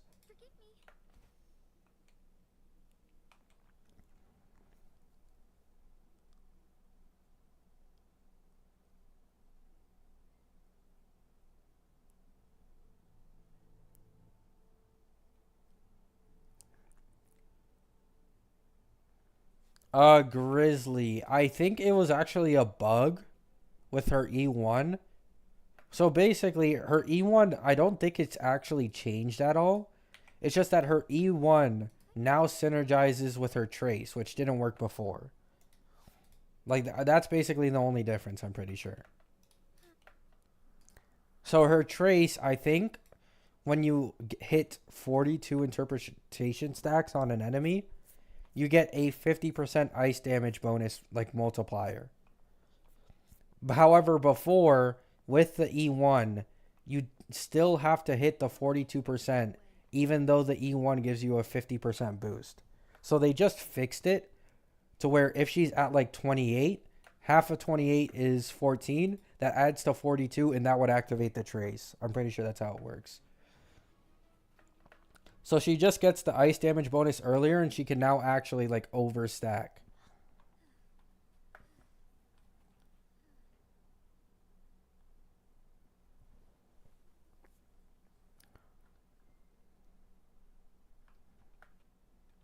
No, E2 Herda is 100% the big Eidolon. But E1 is also like a really big Eidolon. Like it makes a significant difference. Especially after this change, so it synergizes with the trace now. It's like it's a bigger overall damage bonus than the Lycone by like a decently significant amount. All paths converge.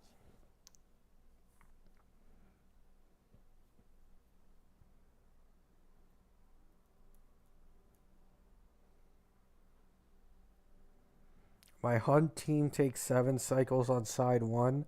Just gonna wait for Herda since I have everything for her but Jade. Good luck on getting Herda, man. The Herda's a pretty good pull right now. Like she's good in Pure Fiction, she's good in MOC because MOC is becoming more AOE focused. We'll see about Apocalyptic Shadow, right? But I think she's pretty good in Apocalyptic Shadow as well. I've seen some really good clears with her. Understandable, Grizzly. Yeah, Valk. I like literally today. I watched a Jing Liu run on MOC, and it was impressive, right? Like it was a 0 cycle with Jing Liu. However, as always, there comes a cost, and it was E1S1 Robin and E1S1 Sunday, and it was a stainless with like a 170 speed Bronya. So to make your old character still shine, it does take some work, whether that be money or like relic investing.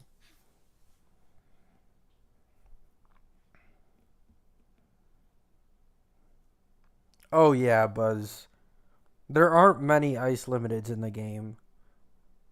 And the only ice limited DPS is Jing Liu, and she is like way outdated. I think she came out on like 1.3 or something, maybe? Maybe even earlier than that?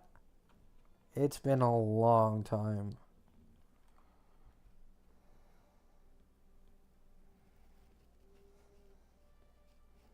Good luck, GX.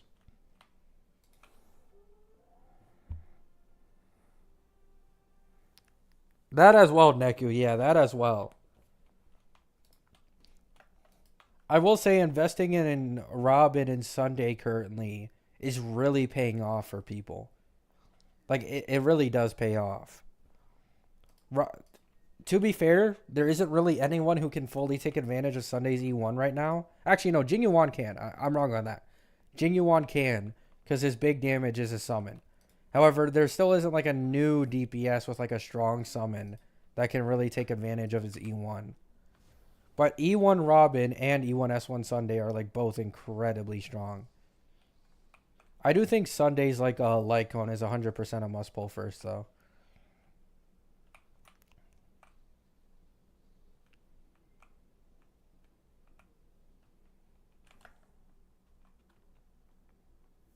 Aglaya? What about Aglaya?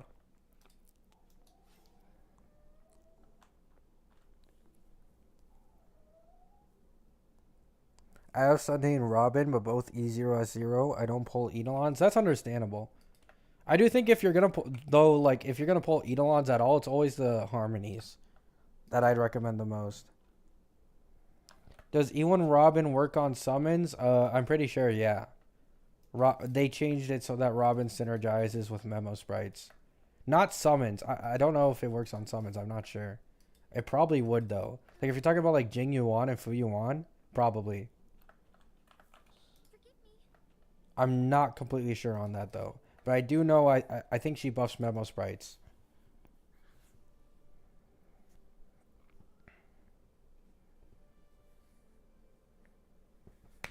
Yeah, that probably is the best choice, Grizzly, I think.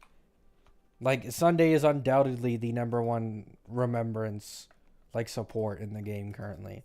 Like there isn't anyone else. Even currently, like without including remembrance DPSs, he's like the best hyper carry support right now.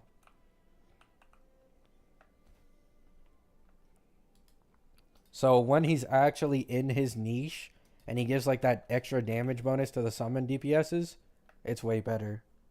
All paths converge.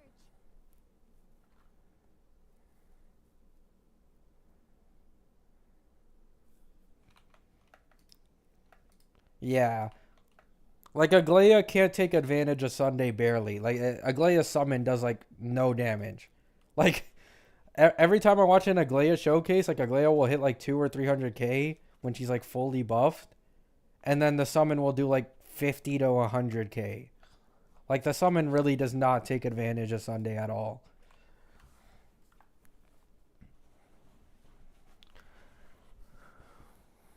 Yeah, S1 is 100% the most important thing for Sunday, like over the E1.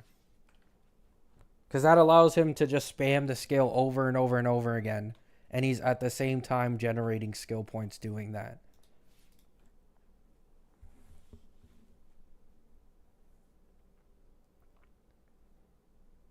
No, Buzz. Not at all. Castris is an HP scaler. So attack doesn't do shit for Robin. Or sorry, Castris. So like even with the 24% res pen, it doesn't compare to the crit buffs and damage bonus buffs that Sunday gives. As far as the eye can see. Onwards.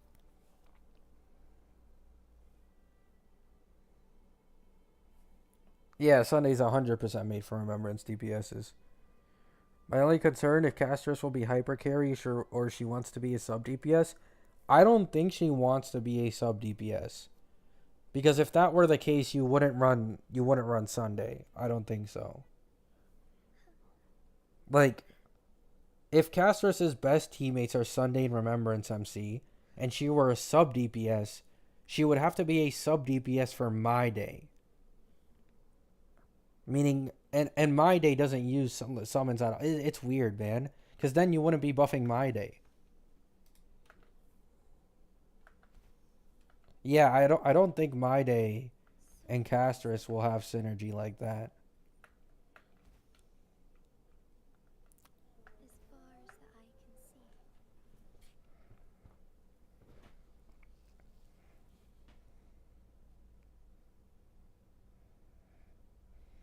I clear most endgame content, but this floor 12 is annoying as hell with Svarog. Too many cycles. Oh, 100%. Ready for the new Wuwa event? Nah, not really.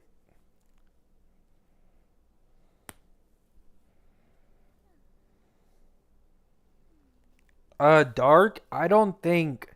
Okay, so the old leaked, Castris and My Day double sustain team. I think at this point, it's safe to say that was not for Castris. That was actually for My Day. Because if you look at My Day's E1, with his E1, he accumulates more blood pool the more he gets healed, right? So it makes way more sense if they were actually testing My Day's E1 with two sustains to see how strong it'd be. Like that makes way more sense than it being double sustained for Castris.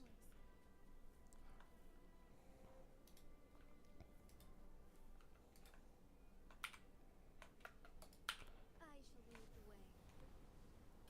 Because it's the recent leaks are a lot more trustworthy in the first place. So they hold more credibility than the old leaks. However, looking at My Days like E1 and S1, like the S1 gives a healing boost as well. Like I feel like that double sustain team was for My Day and not for Castris.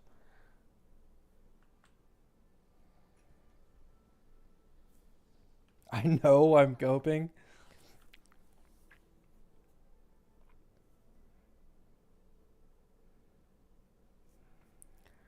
I was originally going to go for My Day, but I decided to go with E1 Robin. E1 Robin is a really good choice. She is a really good choice. I think if I think she'll rerun, maybe possibly, around Phaenon's banner again. Like her third rerun will be around there. So if she's any good with Phaenon, then I'd probably pull the E1. If not, I'm good. I'll just go for Phaenon.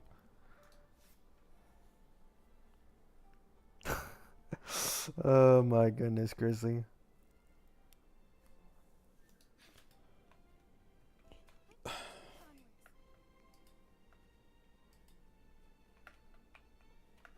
Onwards.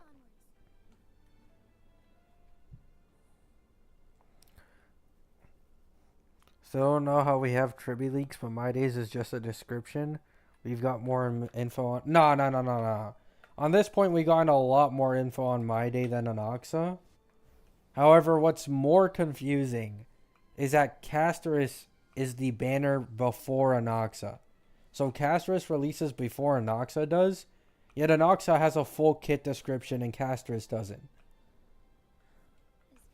But yeah, my day's like full kit has been leaked at this point. We don't have specific numbers, but we literally know everything he does.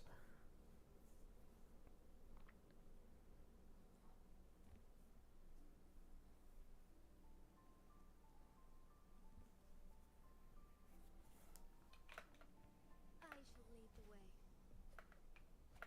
Forgive me. Brother.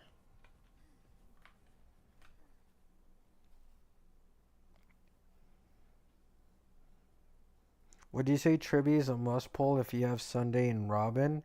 No. I don't think. Once again, I don't think anyone in this game is a must pull.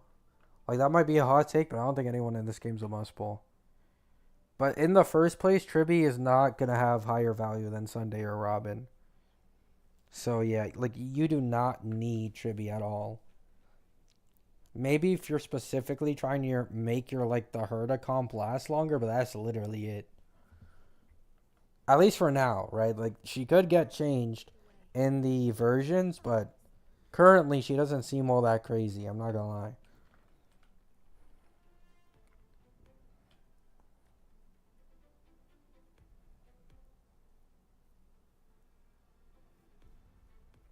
Yeah, exactly, Ben.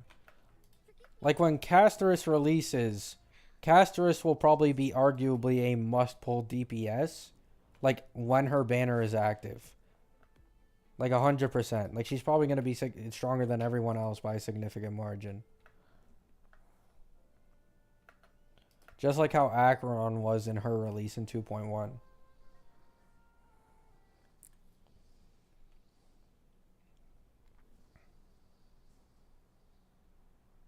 Why doesn't it look good, Dark? Why do you think that? Yeah, 110 is the rough estimate for free-to-play polls in 3.0. As far as the eye can see. No, 110 isn't much at all. 2.6, we got like 104. So we're getting an entirely new planet, and we're not really like going out of the average like polls we get per patch, like at all.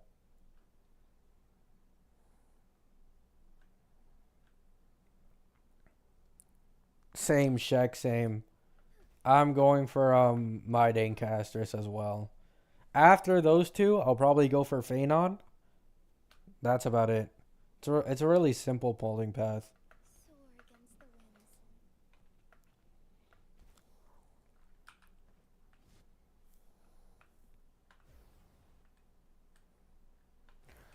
winds. Imagine using the first Quantum Scythe DPS. That would be cool. Hey, I agree with you, man. I completely agree with you. A Scythe DPS? Oh my goodness. We're finally getting the first one in the game.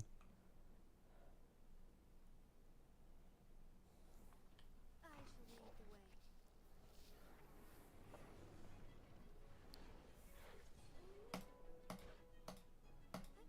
Onwards.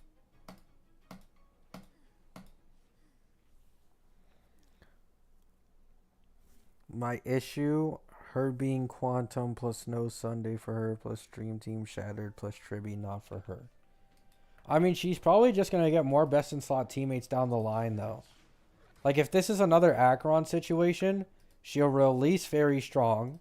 She'll then afterwards get more supports to make her stronger as well. Like it's just going to be another Acheron situation.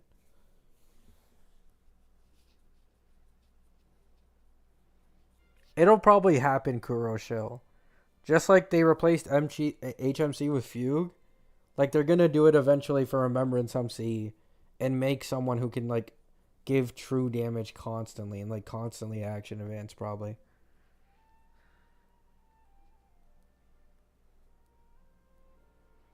Acheron got Aventurine and Jiaoqiu. Aventurine was literally the banner right after Acheron. And then later on, she got Jiaoqiu as well in 2.4. So that's 2 units that were specifically made just for her.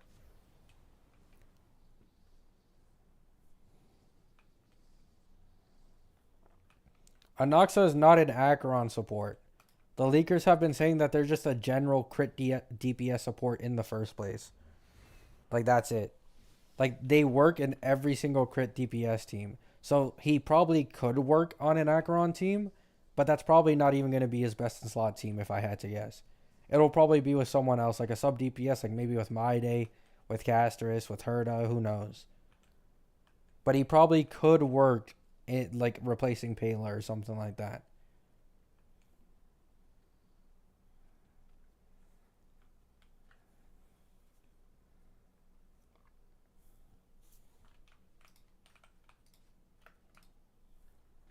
As far as the eye can see. Yeah, it could be Dandelion. He could be 100%. I was actually thinking about it, and it would low-key make sense. Anoxa might be like a sub DPS or you run with Feign on.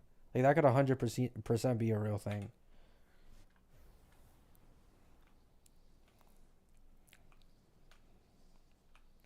Like, it could be another Jade situation where, like, when Jade released, like, nobody really knew her true value, but, like, down the line, she ended up working with a lot of characters, especially in Pure Fiction.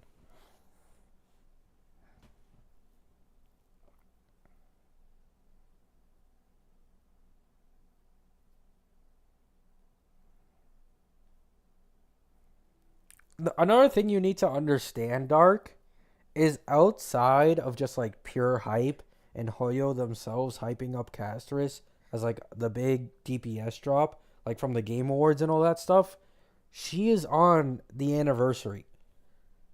So just like Acheron, she's on the anniversary. So this is the anniversary DPS unit drop. I truly don't think they'll make her worse than any other DPS in the game at all. Like, she will probably be significantly better without a doubt. It's an anniversary DPS drop.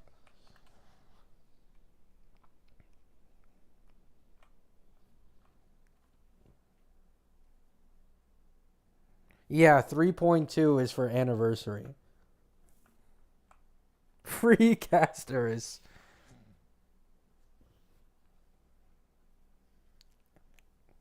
Yeah, Mouse. That's what it's looking like right now. Yeah. Anniversary units are usually like way stronger.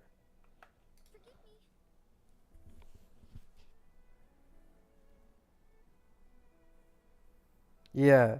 She's getting the same hype as Acheron. The leakers are saying she's an S plus in the meta rating. That's higher than they gave anyone. Higher than My Day, higher than Tribi, higher than the Herda. Like, they gave her an S plus. The leakers are saying it. Hoyo themselves are hyping up Castris through the Game Awards in a teaser. She's on the anniversary. She has this massive ass black dragon. Like, there's just too many things hyping her up.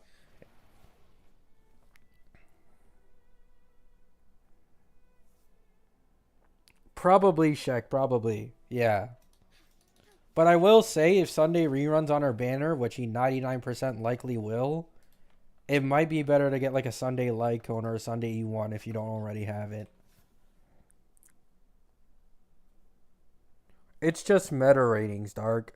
Like, they gave Herda an A plus, they gave Aglaya a B, they gave Tribi an A, and they gave My Day an S. And then the highest they gave was Castris with S plus. Keep in mind, they gave Herda A plus, and she's fucking, what's it called? She's stronger than like Acheron, and that's A plus.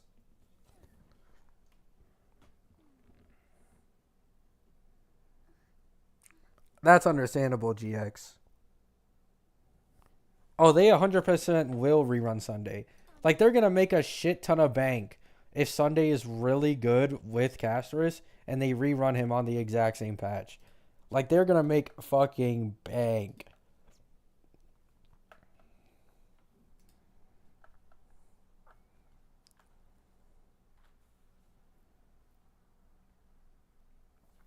A plus and she's nuking everything? Yeah, exactly.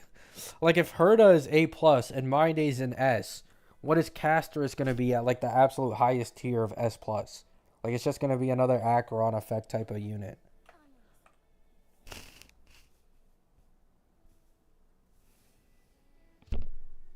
Yeah, that could be possible, Jay. I'm currently gonna prioritize like if I go for Eidolons or Lycones on her patch, it'll 100% be E1 S1 Sunday before anything else. Because any future Remembrance DPS, I can also just like slot him in real quick, or even hyper carry. Like literally any team could probably use Sunday in hyper carry. He'll probably continue to be the best support. Do we know the banners orders for 3.1 and 3.2? We do, GX. We do. So for 3.1, it'll be Tribby first half and My Day second half. And for 3.2, it'll be Casterus first half and Anoxa second half. That is the current banner roadmap. Oh yeah, Sunday is the Herda's best in slot harmony.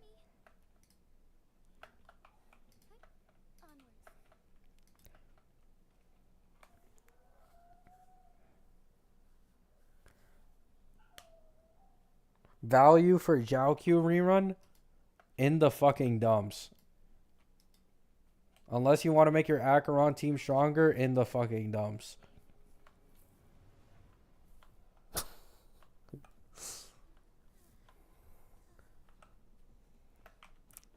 Especially with Anoxa coming up. Anoxa could be like a fine replacement for Jiaoqiu on an Acheron team. I wouldn't be surprised.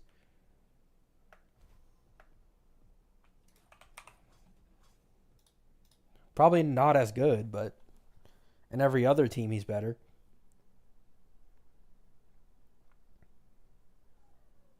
No, I know, Grizzly, I know. That's why I want to invest so hard into Casterus and Sunday, because I don't want my team to be power crept for a long ass time. That's why I'm skipping like 3.0. That's why I didn't pull Sunday yet, because I was wary and cautious. Like I need to make sure that my teams last. So if I ever take like a 1 or 2 month break from this game, I don't want to come back and there suddenly be like enemies that I can't fucking clear. Got Sunday 55 pulls? Nice. I wish I could relate.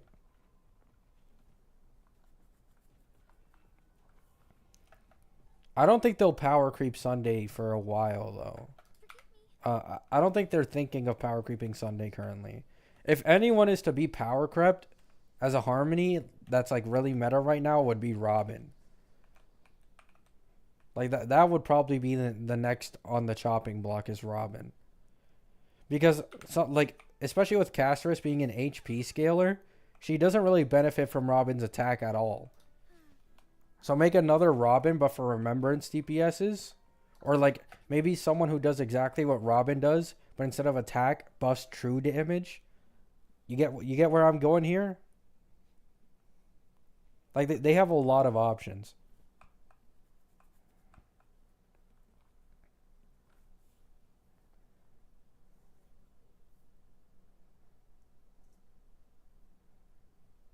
I mean, they'll still last a little while probably, Valk. Especially with Fugue, if you got Fugue.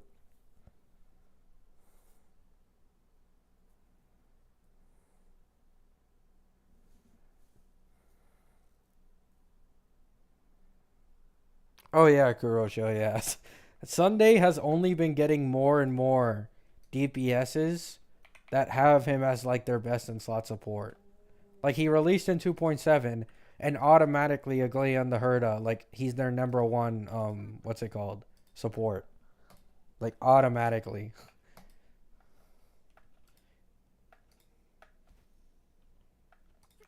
Herda isn't even a remembrance character, but still. A different approach.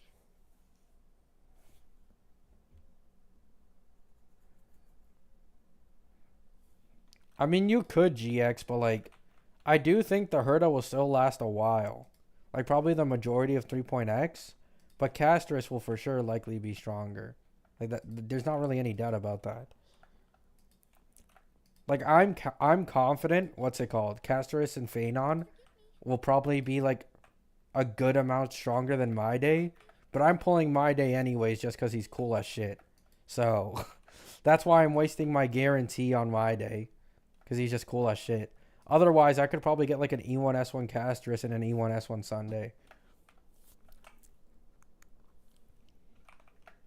But I'm sacrificing it so I can get my day instead.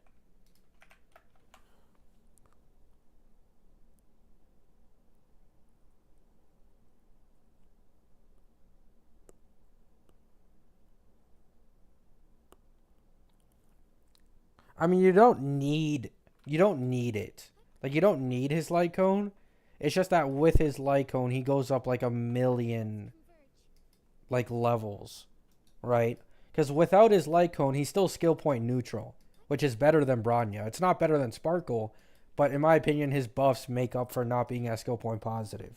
But you get the light cone, and I know like some people may disagree, but as far as I've seen, and a lot of people I feel like agree with this, E0S1 Sunday is like better than like an E2S1 Sparkle in almost any hyper carry scenario with his light cone.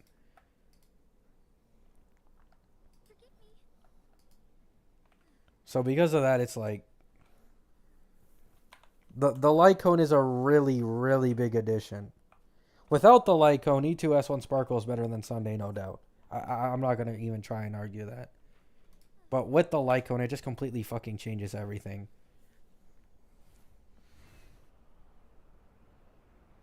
My Bronya has SB positive moments? Really? I wish I had Bronya's light cone. I have an S4 Clara light cone, but not a single Bronya one. Oh yeah, 100. Like, if you're a new player, bro, oh my god, you can farm Jades. You can farm Jades like no fucking tomorrow in this game if you're a new player. There's like 3 or 4 planets, a bunch of events, and like old chests on every single planet. And I believe like the first time you do MOC and Pure Fiction and APOC, you get like extra Jades as well. You can get like 300 pulls if I had to guess within like 2 patches at least if you're a new player.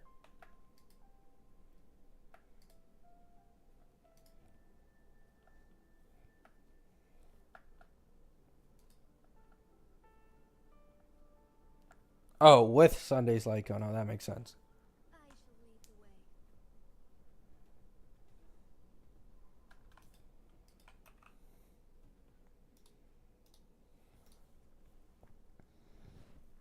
the way. Really, Nova? Oh, nah, there's no way, Ben. That's way too much. That's way too much.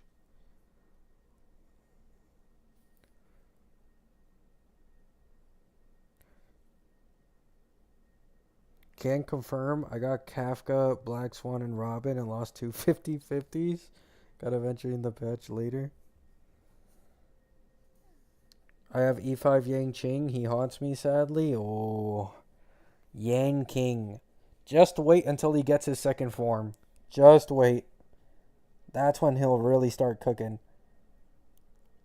He'll no longer be missing those extra follow ups.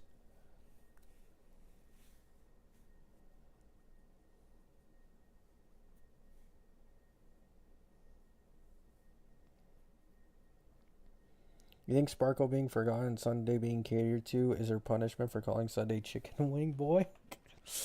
Probably. A different approach.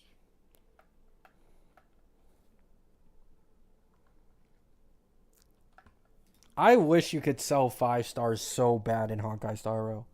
Like I understand, like it's literally just a pipe dream, right? Like it's lucky, like thinking about like living on an island with like billions of dollars and never having to do anything for the rest of your life. Like it's the equivalent of that, but my god, I'd get rid of so many 5 stars on my account. So fucking many.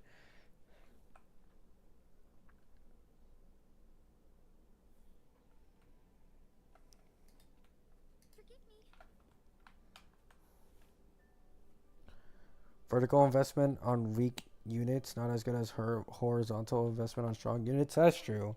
But the best case scenario is vertical investment on strong units. Like E1 S1 Sunday, E1 S1 Robin, E2 S1 Akron, E2 S1 Firefly. Like that's usually the best case scenario if you actually have the pulls for it. Of course, you can't do that as a free to play or low spender unless you skip like 2 or 3 patches though.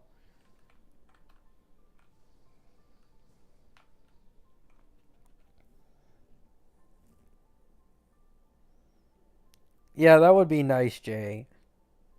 Like I don't really care. Like I understand if they don't want to make it like standards cuz that would be a bit scammy, right? However, I think trading in a limited DPS or Lycone for pulls is genuinely fair.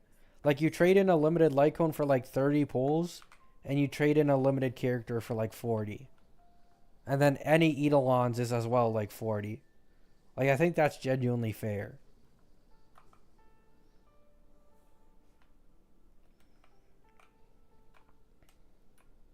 I shall lead the way. No, I know, Shek, I know. But it's genuinely a good system if you think about it. I don't think people would spend less on the game, right? Because a lot when I brought this up originally, people would say like, "Oh, their revenue numbers would go down." But if you look at games like Wuwa currently in 2.0 is given like 180, 190 pulls. However, that still incentivizes people to keep spending more money so they can invest more into like a Carlotta or a Zeshi, right? So the more pulls you give someone, the more greedy they become. So they'd still make probably the exact same amount of money if that was a system. And at the end of the day, they lose more than they gain, technically. Because a person could have spent like 120 pulls trying to get that one old 5 star, and now they trade it in for 40 limited ones. So you're not really getting all that much value out of trading an old limited. By the way, I thought that the average pull pity in HSR was 60, but after watching Pokey's recent video, apparently it's like 77 or 78 is the average pity, which is a lot higher than I actually thought. 73? Yeah, it's higher than I thought.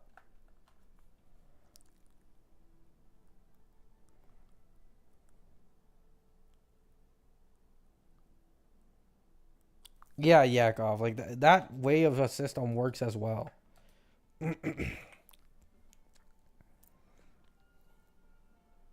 Oh, really, Grizzly?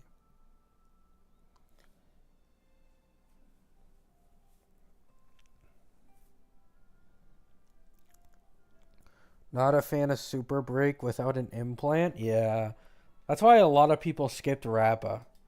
And to be honest, I don't blame them. Like a lot of people, when Fugue came out, they're like, oh my god, Firefly Copers, Rappa #1 DPS. But like, it's literally just another Akron Jiaoqiu situation with Rappa Fugue. Like, I'm just gonna say it how it is. Like, without Fugue, Firefly is just better. And even with Fugue, in some situations, Firefly can still do better.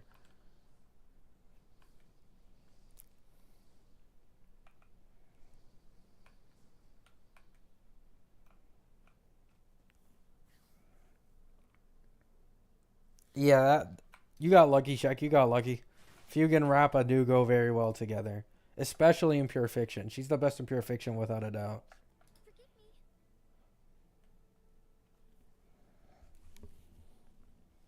I mean, it works fine now because of Fugue Dark.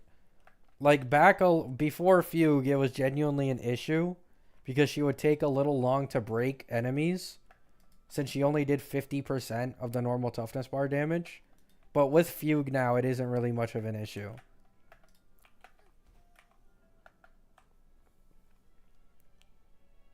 Yeah, I'm aware. Yeah, she really went up with Fugue.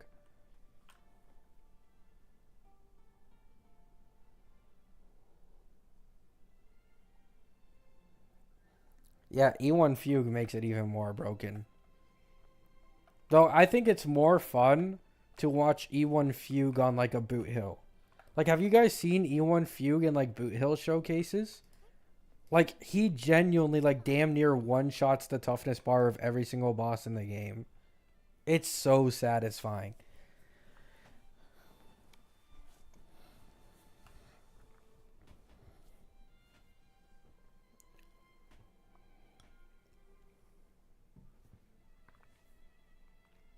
My fave is Herda plus Fugue, really?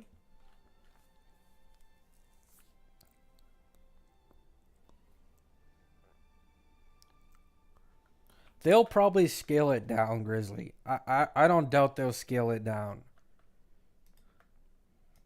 As far as the eye can see. Like that dragon is just way, way too big. He'll still be massive, but he'll probably be like slightly scaled down to actually fit the screen or something like that. Don't make me pull E1. I mean, Fugue E1 is just really good for any break DPS, man. 50% increased weakness break efficiency just it allows them to get damage off earlier. And just do way more toughness damage, like quicker.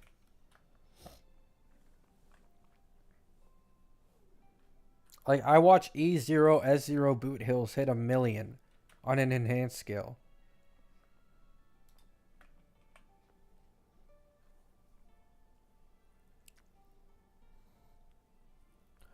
I thought about Herda, Jade, Robin, Ling Shaw in the team if I get Herda. That's one of her best in slot teams. So that should be fine.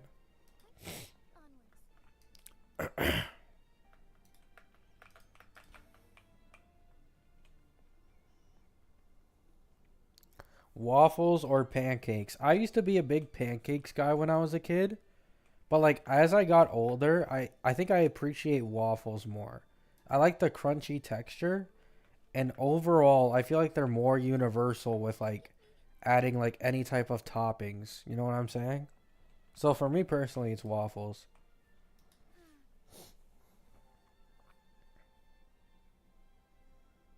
Yeah, DDD on E2 is also pretty powerful.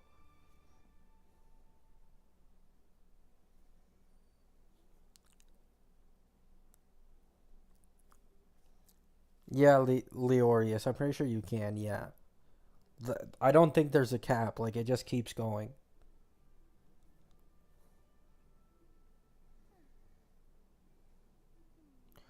Imagine Castris keeps the giant dragon and each character gets a part of the dragon. She has the head, someone has a claw, and so on. That would be interesting. What's up, Gab? What's up, Dice? I have 70 polls right now waiting for Boot Hill. Yeah, Boot Hill's pretty strong. I will say, though, the one thing where, like, it's questionable to pull for Boot Hill is the fact that all the AO or all the endgame content is going to start being more AoE focused. So that is like the one thing where it's like I'd be careful pulling for Boot Hill. None of the endgame content is going to be tailored towards him or Fei Xiao probably anymore.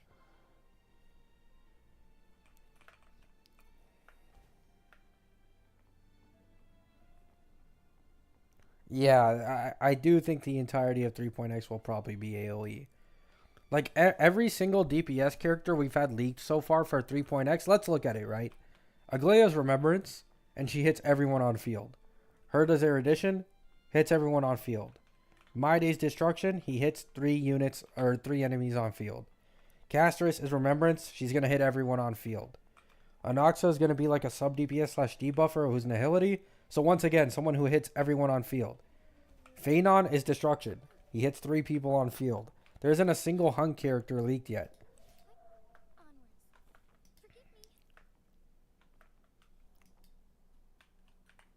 Oh, Blast Heavy like My Day? I see, I see. But yeah, like every single upcoming DPS can at least hit like 3 enemies or more usually. While like there isn't a single leaked hunt character at all. Like not a single one.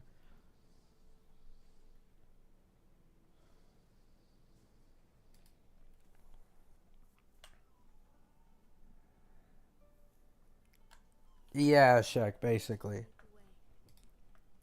So they're going into the AoE DPSs because like literally everyone can do AoE damage.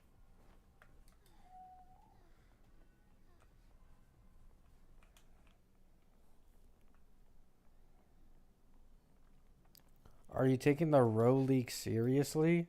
Oh, the ones about Herda? I don't know. Like, it is a buff to her, but, like, probably. I wouldn't be surprised.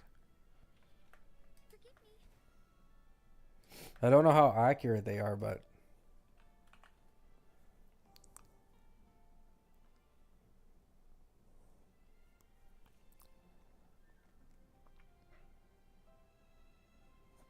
Yeah, Jay.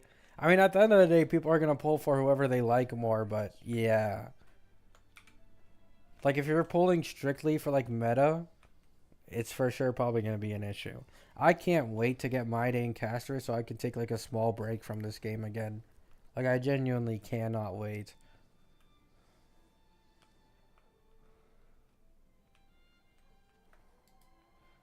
Soar against the winds. Like, I was genuinely thinking of doing something else so I could just not play the game at all.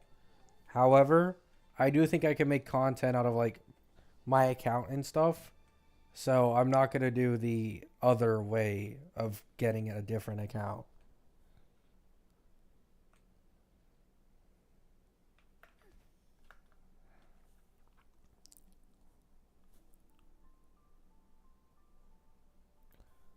Erudition propaganda, basically.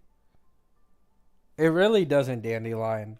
Like, you either have to get lucky, and it has to be a new meta DPS that you already like the design of, like me personally with my dang Casterus.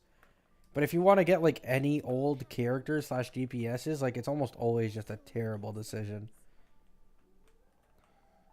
Like, I wish I could just run Jing Yuan, like, I could pull Jing Yuan, and I could clear old endgame content without an issue. Like, I really wish I could.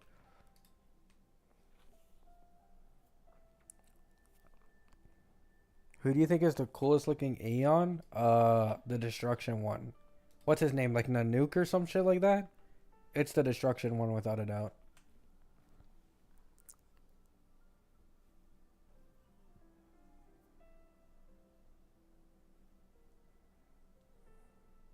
I mean, my day will also be really good too, though. Like, even if Casterus is better, like, there's a good chance my day's, like, just behind Casterus in the DPS roster when he releases. Like, I really wouldn't doubt it.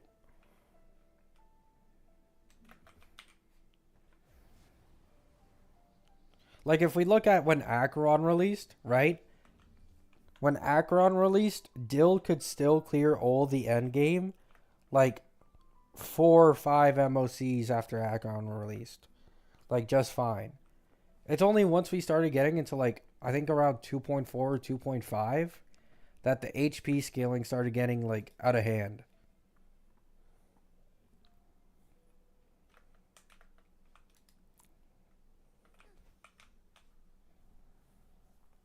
What's good, Gabby? What's up? Good, ASAP. Yeah, Hyacinth will probably be a best in slot for my day no matter what. Like, any new abundance will just automatically probably go in his team. Yeah, Dark, you can. Although you do need some pretty high or some pretty decent investment on supports, I'm pretty sure.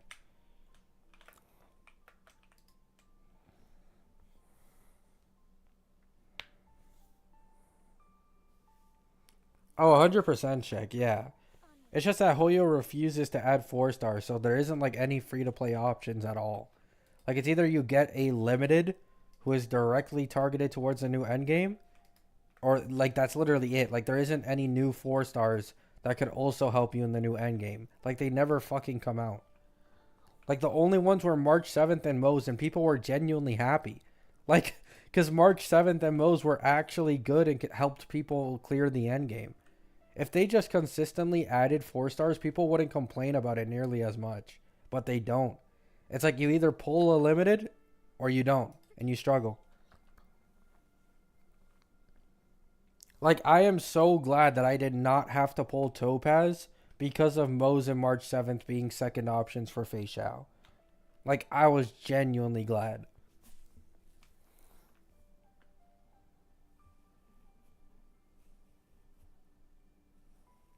Yeah, Dark.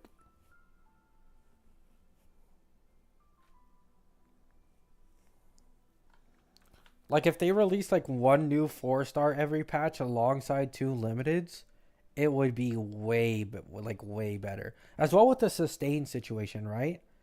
Like Gallagher, although he's a good sustain, I'm not gonna lie, it's getting harder to sustain consistently with Gallagher these days.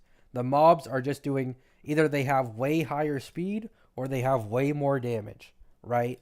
So it's getting harder for Gallagher to like sustain as easily as he used to.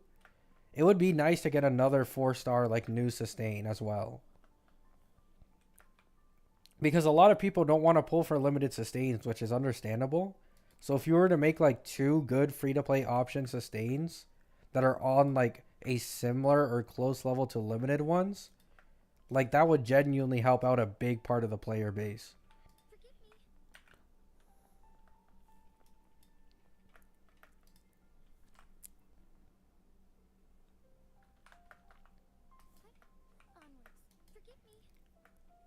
I think Hoyo kind of learned their lesson from Gallagher though. Like if they make a 4-star too strong, then they have to make the limited even stronger.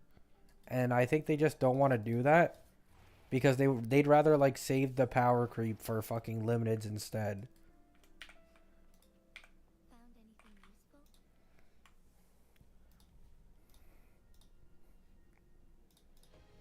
Don't worry. Oh, I didn't expect that. Lumi, the mouse girl. Nice.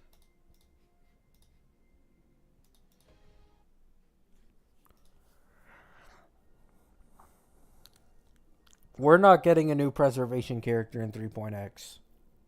Tiku. We're not getting one.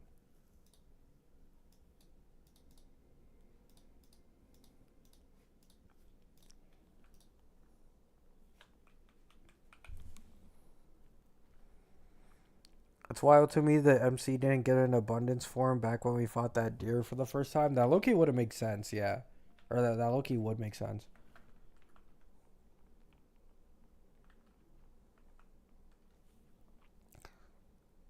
The fact that Gallagher is better than Luocha is diabolical.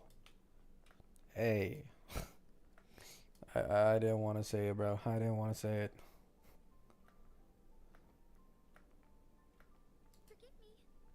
I actually have no clue how good Luocha is, by the way. I'm just trolling. I genuinely have no clue how good Luocha is. I started playing the game at a time where everyone was just using Fushuan and Huohuo. So I have zero clue how good Luocha is.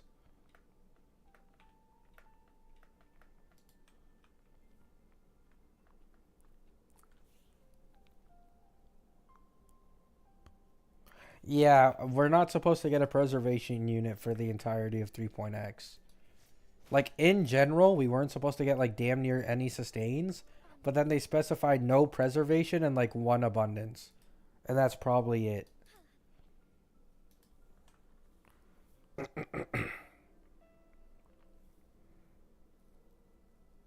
Ah, I see.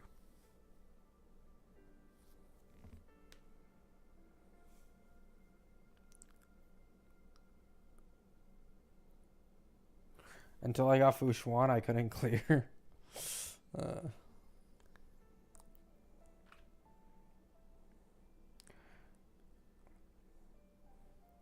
I see, Ben. I see. That does make sense, yeah. Is Gallagher just, like, more skill point positive and, like, does more damage?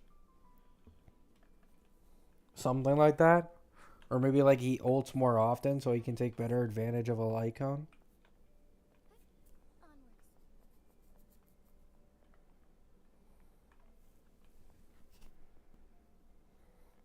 Yeah, it really doesn't last long, Yakov. It really doesn't.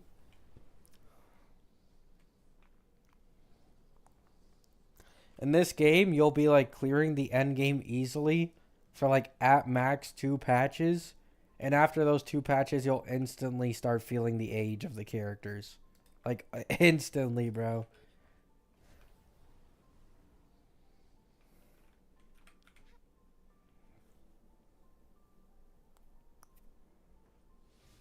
Ah, I see, Ben.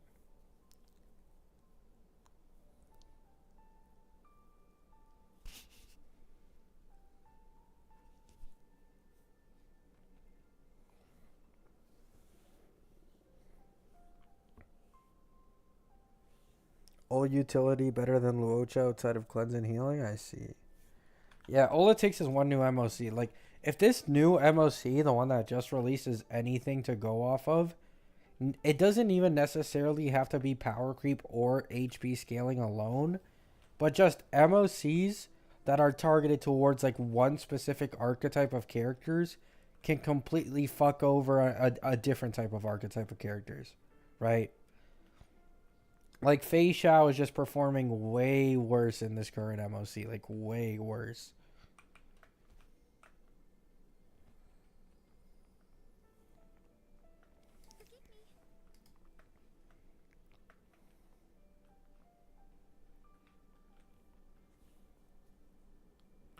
Don't worry, Gabby. You'll get 7 copies of Casters and 110 pull. No cap, 100% true.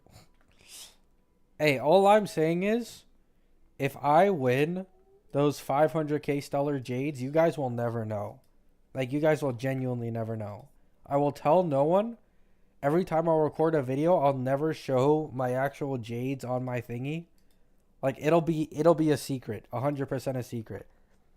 I'll like zero cycle something and then I'll be like, oh my god, guys, did you like that zero cycle of E0S0 Casterus? You guys will never know she's at E6S5. You guys would never know. Well, actually, you would be able to instantly tell. But E2S1, you know, it's a bit more iffy.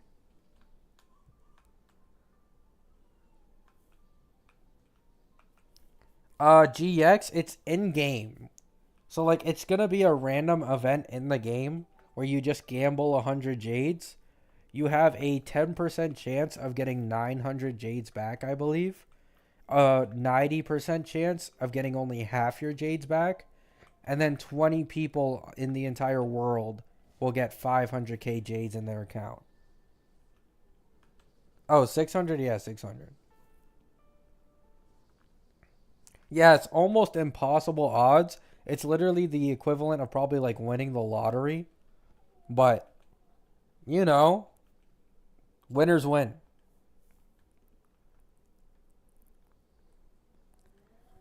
500k jades is a lot, by the way. Like that's genuinely like a copious amount. Like I thought they'd do maybe 50k at max, but 500k, you could probably get like E2S ones for like 2 or 3 years at least. 3,100 pulls, yeah, it's a fucking lot.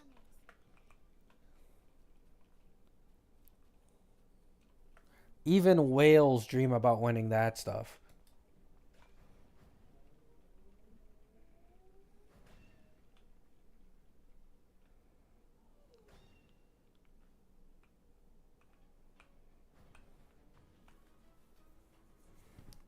Wouldn't it be gone instantly? Probably not, no. It's like an incredibly low chance, GX. Like that's why only 20 people can win. It's not like literally the second the event comes out, all 20 people will win. Like it's such a small fucking chance. A different approach.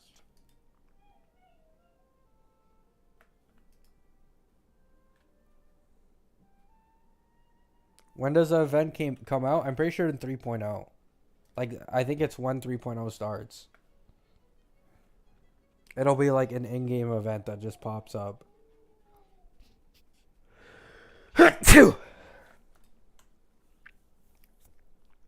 Only E6 I ever wanted was E6 Robin. Yeah. I'm probably going to get off in literally a second, Flogon. Sorry. But I'm literally going to get off like within like 5 minutes.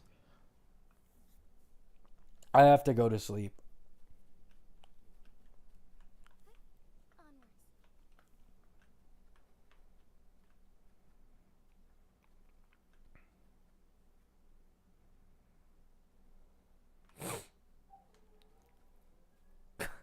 Nice one, Grizzly. I don't think they do that, but it's 100% interesting.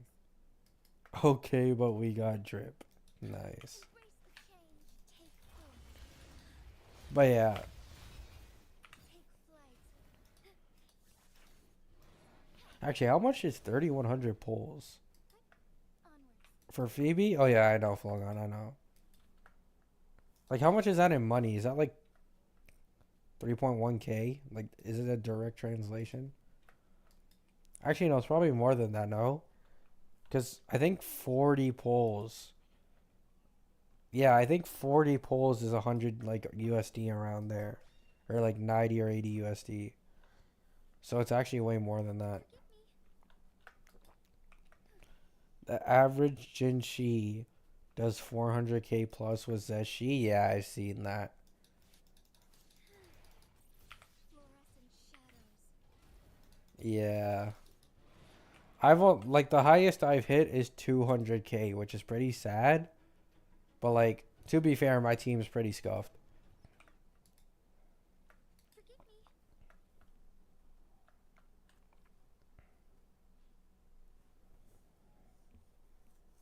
me. If they do, I'm joining the lawsuit. Nice.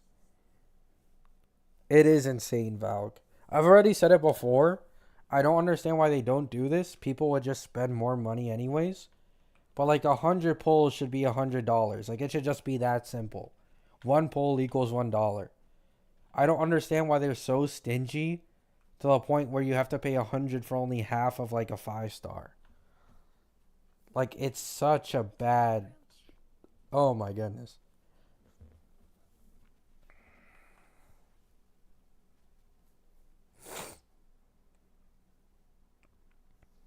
I wouldn't be surprised, Jay.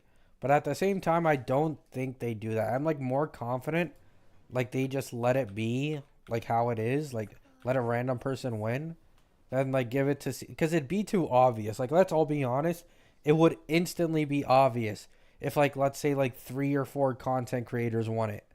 Like that would just be way too obvious that there was like a bias.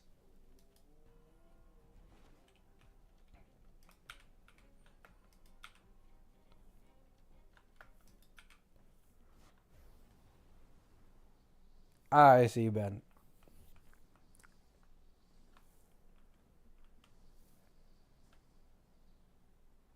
Oh yeah, that's true. People could also bot accounts. Yeah, that's true.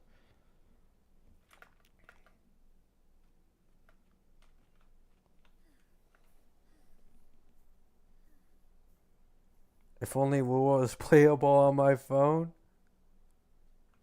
Alright, guys, I'm gonna go to sleep now.